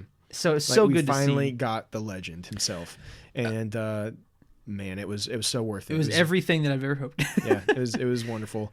So well done in every way. As soon as the boy brings out the knee rockets, they immediately start retreating. Oh, I forgot about that. They just turn around and start running. They're like, okay, never mind. Yeah, boy has knee rockets. I'm done. So their transports are flying away, and he does his classic flip down the visor and shoots a rocket out and blows up both of them, which was so good. Yeah. So then, you think, oh, day saved, awesome, right? Not quite, because all of a sudden, an orbital strike comes down from the Imperial ship, and absolutely decimates the Razor Crest. What a shock! Huge shock! Huge shock! Was not expecting that at all. Just got it fixed. Yeah, oh man, wow! I was not expecting this. It's just gone. It's completely. Just obliterated. There's nothing to bring it back. And what a shock. I mean, side note, what if at the end of this he gets Slave 1? Anyway. So that would be cool. But I mean, why would Boba Fett give that away? That's like his part of no. We'll no. You can't bring Boba back to kill him off already, right? Well, I'm not saying at the end of this season. I'm just saying in the future. I'm saying the future. Right? Come on, we've been waiting for Boba Fett to be back alive. They're not killing him off anytime soon. We'll see. No, I'll be ticked if they do that. No, I'm not even entertaining that. I'm saying the end of the show. That's kind of what I'm alluding to. Go take a walk. I actually need to use the bathroom, so we hurry up here. I would love to. No, it's only been an hour and 36 minutes. Come on, man. Whatever. Anyway, it is what it is, bro. It is what it is. It is what it is. Yeah. So, it is an interesting question though. What is Mando going to do as far as transportation? Yeah. Of course, we know at the end of this episode he's just riding along with Boba in Slave 1. Yeah. In the Slave 1. Yeah. But what does he do moving forward? And I'm sure we'll see. But very interesting. So, as the maybe Razor Crest. 2. Yeah, well, you never know. Slave 1.0 or 1.1. I don't know. Anyway, so as this is occurring, all of a sudden the Dark Troopers get deployed. That's right. So awesome to finally see them canonically in a lot, especially in a live action setting. So cool. Yeah. Pretty a lot of similarities to what we got in Dark Forces all those years ago. Exactly. I was actually surprised to see just how similar they truly did look. I love the helmet design. It's just fantastic. Mm-hmm. And this does appear to be very close to Mark 1, as they called it, of the Dark Force, of the Dark Trooper armor. And what's interesting is they took that route, which was the full cyber, not even just cybernetic, but the full droid essentially unit. Because like I said, the original versions were people who had either cybernetics or exoskeletons. So it is, in my opinion, kind of interesting that they took that route, but it's very cool. It's just very cool. That's all I'm gonna say about that. So They deploy the Dark Troopers, which has been a highly anticipated thing to see. Awesome reveal. They drop down. Baby Yoda's exhausted from tapping into the Force like that, and so they take him. And at this point, earlier in the episode, Din had dropped his jetpack to negotiate with the Boba, and so at this point, he didn't have the ability to fly off on the jetpack to go after them. Plus, he's really far away. He didn't have a ship to go after them. So at this point, Boba gets in Slave One and follows after them, and he's going to attack them, but he calls them off because he didn't realize they had Grogu. So they basically they didn't have any choice. So they just took him up to the ship, and Boba finally realizes that the Empire. Yeah, Boba's back. which is, I thought that was interesting that he didn't realize the Empire there was any part of the Empire remaining, and again, it just makes you wonder what he's been up to, and It because when I first saw Boba Fett appear in Chapter 9, it looked like he was living this solitary life. This life on Tatooine, basically stuck there, and he's kind of living this hermit type style of life. Right. But now we know he actually had Slave One. So why was a lot he of living? implications?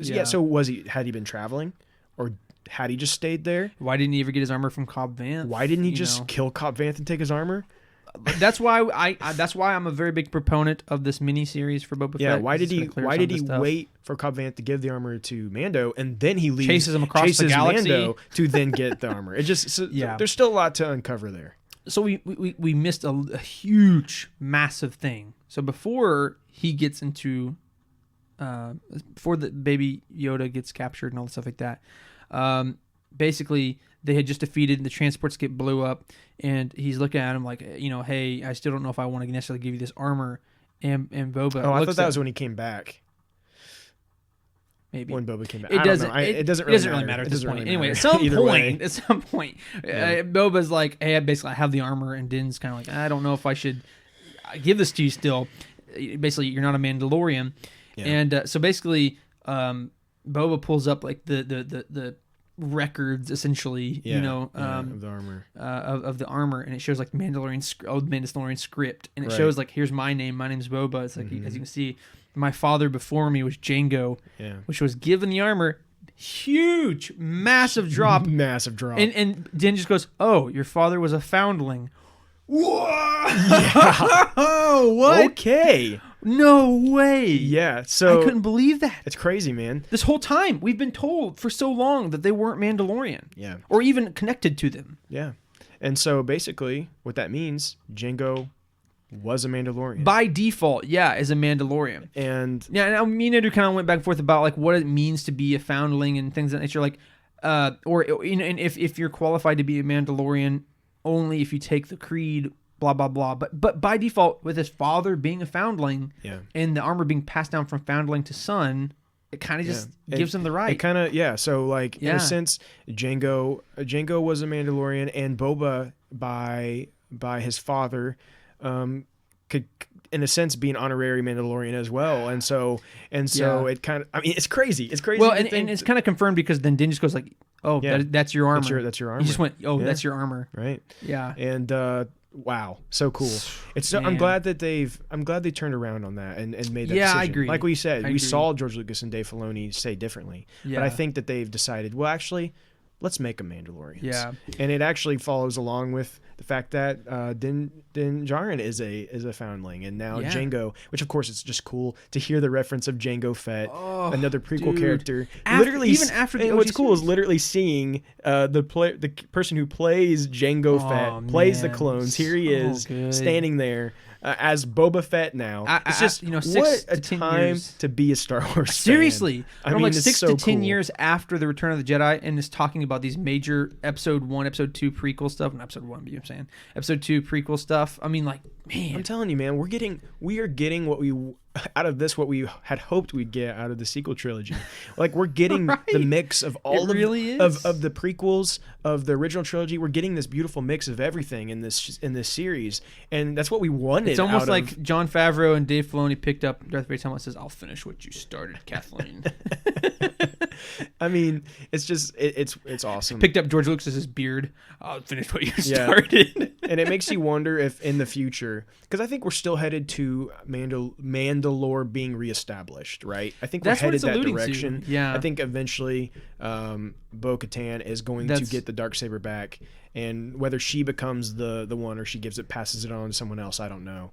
But I think we're headed to that, and I think what that will allow is for people like Mando, people like Boba Fett, to have a place to come back to and be considered home. Yeah, even though they're foundlings, even though, you know, they've been criminals, some of them in their past, you know, they don't really have a place to fit in. Like, Mandalore will be their home. And I'm sure they may not just like settle down, but they have a hub, like a but HQ they have somewhere thing, to come back to and be considered family. Yeah, and just that'd be cool to think that like even Boba Fett can be a part of that and come and be a part of that one of these days. And it probably won't be till like the end of the series. But. Exactly. And what's cool is that now that we've heard all this, that now Din and Boba have like this kind of like bond now. Yeah. Now Boba may not necessarily see it as much as Din does, but it's there. So. And then it goes on. Basically, Boba's like, you know, I told you I'm going to help you save this kid. Yeah. Or protect the kid. Yeah. And he's like, so that's what I'm going to do.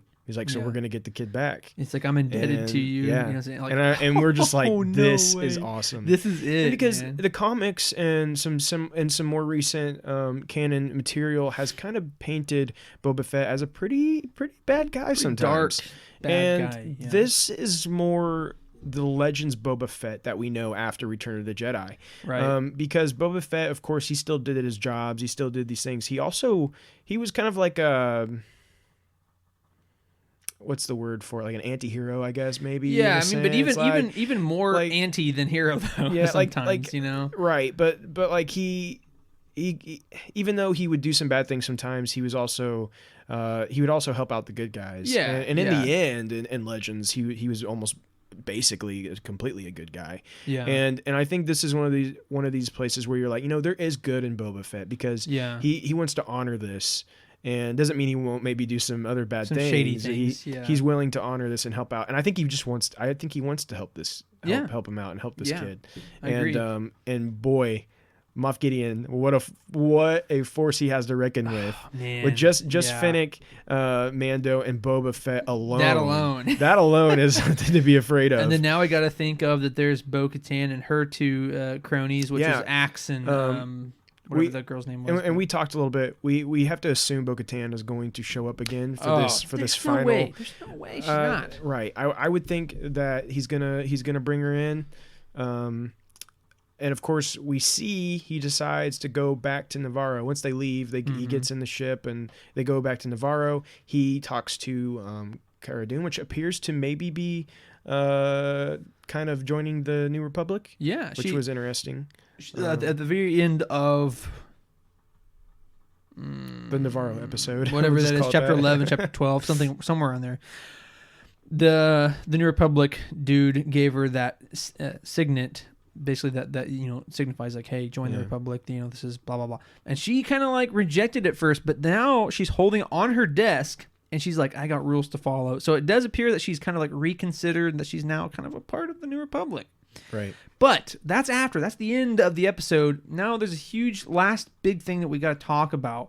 And that is the scene in the Imperial Cruiser where Moff Gideon's like, okay, we're on our way to basically take it to Dr. Pershing. Actually, before you say that, they're headed to go get Bill Burr's character. It shows that in the... Yeah, but that's the very end of the episode. Is it the very end of the episode? Mm-hmm.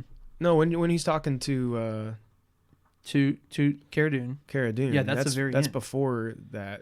It ends with Baby Yoda on the ship with Moff Gideon. Yeah. Oh, okay. Yeah. Anyway. So he goes... They tell him to... Anyway. Well, no, it's the truth. Yeah, okay. I can tell you because the very, very last thing it shows is Grogu in the shackles, and it zooms out on Grogu in the shackles, and it ends. Goes to credits. Yeah, you all know I'm right. All of you that are listening. You might be right. So, anyways, they're talking to. Right, they're talking, and they're so I guess they're gonna go get Bill Burr. I don't know why. I don't know of why. all the people you've been with these Mandalorians, you've been with a stinking Jedi, the literal Jedi. But literally, what you decide to do is go find that dude that you were some at the prison random with. guy in one episode that you impersonate. Yeah, I don't even remember the full explanation as to why he needs him. I know he's like has like codes to prison stuff, so it kind of makes sense that they might need it. But it's just like why? You can get it from anywhere else, I feel like. But anyway. But I guess we're getting him back. Fine, whatever. Yeah. But that makes me wonder if this next episode is going to be almost a filler episode leading up to the finale. Because now he has to go get him. And so, like, is it going to basically just be that, like, he goes and gets him one last filler before we finally get the final showdown? I hope not. And we thought this episode was going to be a filler, so, True. I hope not. I hope we continue to keep up this excitement. I hope so, too. I hope they don't all of a sudden stoop down real low before we get back to a high. Yeah. And I agree. Only time will tell, but yeah, when I saw that, I was like, I was like, it's kind of a weird way to and this is where we talked about potentially if there was going to bring Ahsoka back this season, it would be because of this. Because essentially he's getting a team together. Mm-hmm. So this would be the time to go bring Ahsoka back if they're going to go and save Grogu. Right. But again, we don't really think that's going to happen. Yeah. But yeah, so then we get to the scene. So yeah, this is one of the bigger things. I mean, not necessarily, but anyway, it's a huge thing though. So Moff Gideon's coming out of the helm of his cruiser, and he's telling the captain, hey, we're taking him to Dr. Pershing, keep course in hyperspace, right? So he walks back, and he's going to go to the interrogation room, the little holding cell for where Baby Yoda was going to be at, Grogu. Yeah. And all of a sudden, you're hearing these noises, and he opens the door. And all of a sudden, there's two stormtroopers guarding him. They're just, throwing like rag dolls, getting thrown around the cell. And oh my gosh, it was so awesome. Great. And you see Grogu. He's just basically playing with them like toys. Yeah, he's mad and he's just like throwing them around. Yeah. And when he finally sees Moff Gideon, he gets serious and mad and grabs both of them, drags them up to him, and starts force choking one, and the other one's like being like crumpled up. Yeah. He's like, and then he's like, "Sir, should we stop him?" He's like, "No, let's see what happens." And like they're like, the one's like choking, and all of a sudden Baby Yoda just goes, boom, throws them, hits them together, they flip and just slam into the walls, and they're like done. Yep. I don't know if he killed them, but they're passed out if nothing else. They got a thorough beating, if nothing else. Thorough beating. Awesome. So good. So good. I mean, it does continue to show that that Grogu is kind of going down a darker path. Much darker. And and we talked about on our live episode last week, we talked about Grogu maybe going to the stone and having to choose between kind of, because Ahsoka says to find your path or whatever. Yeah. And so we thought maybe that meant he was going to have to choose kind of like, is he going to follow the light? Or is he going to go down a darker path or whatever? And it does not appear that this has strengthened his light side at if all. Nothing else resolved his grayness to darkness. As you know, Jedi. That's not what Jedi do with the Force. Any offense with the Force is dark side, technically, from my understanding. There is not one offensive thing. Jedi are supposed to be defensive, right? Right. So which Clone Wars kind of messed with that, and that's maybe one of the reasons why they went down the path they did. But but he definitely, let's put it this way, especially towards the end of that scene, he wasn't using a light side manner, choking one and crumpling one of the other one up. I mean, it was definitely dark side. Oh yeah, well, force choke, right? I mean, you don't see a well, there's never been an actual Jedi who's used an actual force choke. Yeah. That's not dabbled in the dark, because like I said, we actually kind of got that with Luke in Return of the Jedi. But I mean, if you, but it's always shown as representing the dark side, or touching or getting closer to the dark side, right? Yeah, always. Yeah.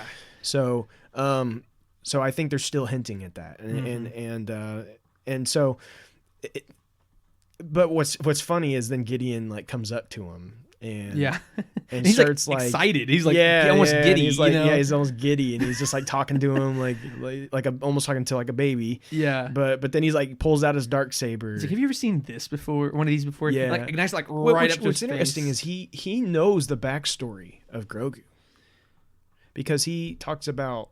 Did you ever something about in your training or something. He made a reference to like him being to him being like, he didn't say back at the temple, but he made it sound like he knew that he had already been a part of that stuff. They do know that he's 50 years old. So I mean, maybe if anything else, like, hey, being 50 years old, you probably would have had to. But then he showed the Darksaber, and of course, like, Grogu's really tired at this point, but he's like trying to like do something to him, or like trying to get this. I couldn't tell if he was trying to use the Force on him or trying to actually get the Darksaber from him. I don't know either. But he's just too weak at this point. Yeah. And that was a very interesting scene, but basically saying like, you're getting very powerful in your training, aren't you? Of course, Gideon's just like, look at my cool weapon. Like, and then I feel like he just wants to show it off. Like I feel like he's he's like one of those guys. He's walking past a stormtrooper. He's like, hey, look at this. He's like, he just activates it, and he's like, check that out. Like hits his arm. He's like, oh, it's like. Anyway, he walks off. He's one of those guys, you know. And then one of my favorite parts of the whole scene. It's like, shackle him. I'm like, pull out the tiny shackles. It's like, get the shiny shackles. And then they're like shackling and look over and like there's like these microscopic sized baby shackles. Like, they just have those on deck. They just have them, for all the prisoner babies, you know. They're like, all right, get the someone get the baby shackles. I'm like, what? They're like, they're like, where do we store those again? It's like, Bay 3, get the shackles.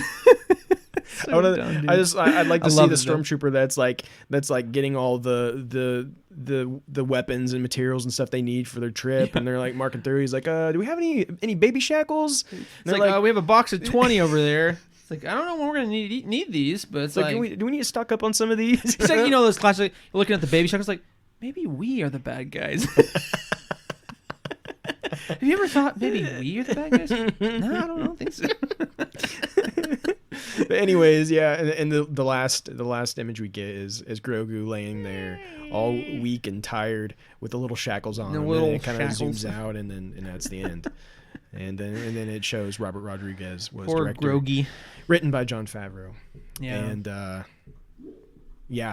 it's so good, phenomenal episode, so good, man. Phenomenal. And what comes next? Who knows? It's anybody's guess. I think a couple things. I think we are gathering this team to go and try to get Grogu back. I'm skeptical that we actually see Gideon defeated, right? Because as we know, as we assume based off of things we've heard, that there's at least 2 more seasons of this show. Season 3 already, like, and is confirmed. I mean, in the early works already. Yeah. And so with that being said, I feel like Gideon's kind of the main villain of this show. So if they took him out now, I think that wouldn't really make sense. Who would replace him? I mean, obviously we have. I mean, they could potentially do it, but I think they're gonna hold it out longer. Yeah. So I do think, of course, they're gonna get Grogu back by the end of the season. Yeah, I'd say so. But a couple things like Grogu. Do you think that Grogu will? Well, I guess you kind of already said earlier that you think Grogu potentially could die by the end of this series. I'm not convinced that he will. I think that absolutely an option. I think that would be really dark for Star Wars. I don't know that they have the guts to do such a thing. Right. But yeah, somehow they're going to get what they need. And could it be? Okay, so anyway, I'm already thinking 2 steps ahead because we've already talked about this. But yeah, could it? Because they did, like I said, they did successfully get Palpatine and Snoke and things of the nature. Right. So the project was so we had talked about like maybe there was a substitute, right, to some degree. Yeah. Talk about someone that maybe comes in and gives their life in order. Depending on the timeline, what if it's not Ahsoka? Because she has to die at some point, right? But we do. I mean, we don't know that she died. She's dead by the end of Rise of Skywalker, but we do hear her voice in the Force. Right. Now, but after that, people are like, oh, it means Ahsoka's dead. But then Dave Filoni tweeted out, like... He basically said she could still be basically, alive. She could be alive. Yeah. So, I'm not... Obviously, I'm not saying anything definitive whatsoever. But I'm just saying, like, Baby Yoda could die because we do know the experiment was successful. Someone could be a substitute for him. Or, whether that be Ahsoka, someone else, who knows. Or it could just be that they found a different way. Well, yeah, I mean, it's too soon to tell for sure, but right. But yeah, I mean, it's a little, it's a dark thought in the back of your mind as you watch this because, as we now know, it does seem that they're trying to create Snoke, Palpatine, whatever. Mm-hmm. And it seems like that means this is going to kind of succeed eventually somehow. And it's just that dark thought in your mind: is Grogu going to get taken out eventually? Yeah. But I don't think it's going to be anytime soon because of it's course not they're going to want to soon. use Grogu for this series as much as possible. Oh, moneymaker, of course. And so I think we're going to get this team together. They're going to go. And then of course, going to be some great stuff there. Yeah. But we talked about and let's end the episode with with this thought here. Yeah. We talked about that maybe this series ends with this Jedi finally showing up. This Jedi that potentially Grogu has called for. Yeah. And because we know he was in that Seeing Stone for quite some time, and he was like in the Force, you know what I'm saying? So he had to have reached out to somebody, and if he didn't specifically get to somebody, somebody had seen it or felt it to some degree, right? And so we know that he's calling out in the Force, and so what if the last bit of the final episode, maybe they've gotten Grogu back, maybe even the conflict with Gideon is done for now. Yeah. And they decide to go back to Tython. And what if at that point we then see, so there's two different ways this could go. One, they go back and there you have this hooded figure. Mm-hmm. And we talked about maybe you don't even actually see a face or anything, but instead you see like the back, and then maybe you see a black glove. Yeah, like signifying Luke Skywalker. So we said this on the live stream, so we're not gonna take too long.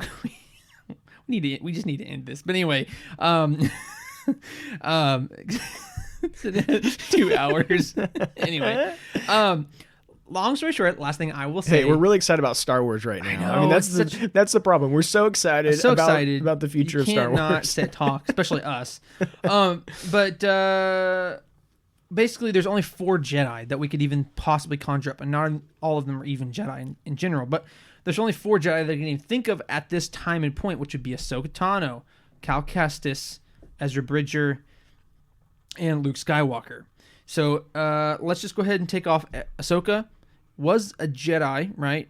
But she left. Second of all, she already said that she wasn't going to do it. Well, and also she told him to go do this. And she told him to do this, right? Yeah. Second of all, let's go ahead and take the other 2 out automatically, in my opinion.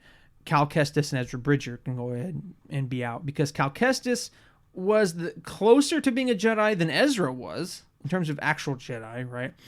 But with Cal Kestis, the last time we've heard about him was a little bit after episode 3, so they could very well be dead by now or long gone or whatever, right? So because there's such a huge time gap before we know, I don't even want to necessarily consider him. And plus, it wouldn't be that significant in my opinion. But anyway. Right. And most people wouldn't even know who he was. And kind of the same reason for Cal Kestis, I would drop him out, because although he is more significant. You mean Ezra Bridger? What'd I say? Cal Kestis. I said it twice. Okay, yeah. Anyway, so Cal Kestis is more important than Cal Kestis. Now, but yes, Ezra Bridger is more important than Cal Kestis in terms of a lot of people's minds, I'd say. But he's also not a Jedi. I mean, he's trained in the Jedi ways with Kanan and all this stuff like that, but he was never a true Jedi. And B, he's gone at this point. He's still lost. And I think his story is still being reserved for whatever I agree is the future of Thrawn and Ahsoka and all that. I think he's tying involved in that. and Grogu would be a lot of extra yarn that's going to tangle the knot. You know what I'm saying? Yep. So the last person that could even possibly think, unless they were just able to grab a random person, or unless they go crazy and bring Mace Windu. But we don't think that is going to be the case. That just was, I know there's some people out there that are really hoping for it. And I'm not saying it's a bad idea, but it's just so crazy. It's so out there that I just couldn't imagine it. Yeah. So the only person that could plausibly be, there as the Jedi would have to be Luke Skywalker. Only thing I can think of, because A, he is more significant than Ahsoka, in my opinion, right? Especially at this point in time. He's more powerful than Ahsoka to some degree. And last but not least, as we know, between episodes 6 and 7, what was Luke doing in all the comics and books? He's going out through the entire galaxy searching for Jedi knowledge, going to old temples, trying to find things. So he would already be attuned to the Force, looking for others, and plus he started a new Jedi temple. But anyway, Right. I mean, he's literally going around the galaxy looking for these ancient Jedi relics and things and old temples, and it all aligns with already what we know of what he's doing during this time period. And so, and this is the Luke that we are wanting. This is the prime hero Jedi Master Luke hero time that we want. Okay. Exactly. And so it would be a great opportunity to finally get that. And what they might do is they might show just the back of him. They might show a glove. They might show the green lightsaber, whatever. Mm-hmm. And then hold off until season 3, figure the casting out, figure out what they want to do, and then have some more of him. Yeah. And they might just tease us a little bit with the, hey, we're going to have Luke, but you're not really sure how we're doing it yet type deal. If we do get Luke, that's absolutely how it's going to be. Because that's such a huge thing, right? Yeah. It has to be that almost, in my opinion. And the other person could be, we talked about, I just forgot his name. Yes. Braids guy. Quinlan Voss, thank you. Yeah. It might be him. That's another. That's all I could think of right now. Yeah. Anyway, that is another character that would actually be pretty cool. But again, it's along there with Mace Windu where it just doesn't really. It's super far-reaching, super random. Doesn't really make any sense for a lot of people. A lot of people don't know who Quinlan Voss is. Exactly. It would be awesome, but it just doesn't make sense for narratively speaking. Right. And so the other thing that we said could potentially happen is this Jedi is actually connected now to Grogu, and so can find where actually Grogu is at.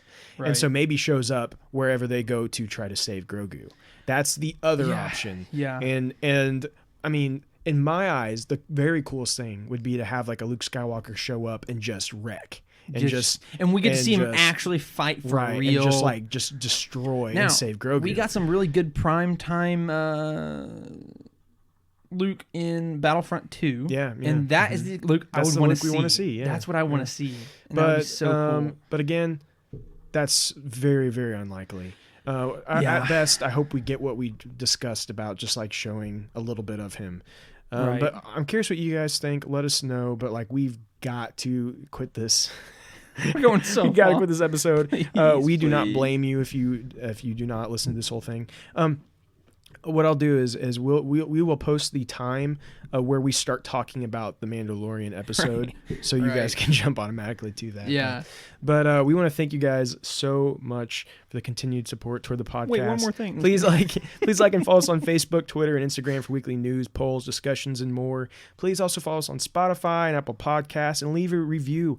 And if you guys do have more questions about the Mandalorian, or if you want to hear us talk more about it, contact us directly on Facebook or Instagram. Yes, DM us. Absolutely. We'd be happy to talk more. If we didn't talk about a specific thing in the episode that you're curious about or anything like that, please let us know. We would love to talk about it with you. Sure. It's hard sometimes to remember everything when we literally just watch it and then we come in here and discuss. It doesn't give us a lot of time to sit through and think about everything. My memory doesn't work 90% of the time anyway. So, but we want to thank you for listening, and join us next week for episode 42, where we will episode 42. Yes. Is that right? Thank you. Yeah. Where we will review chapter 15, the penultimate. But until next time, yes, may the Force be with you, and we thank you for joining the Jedi Eternal.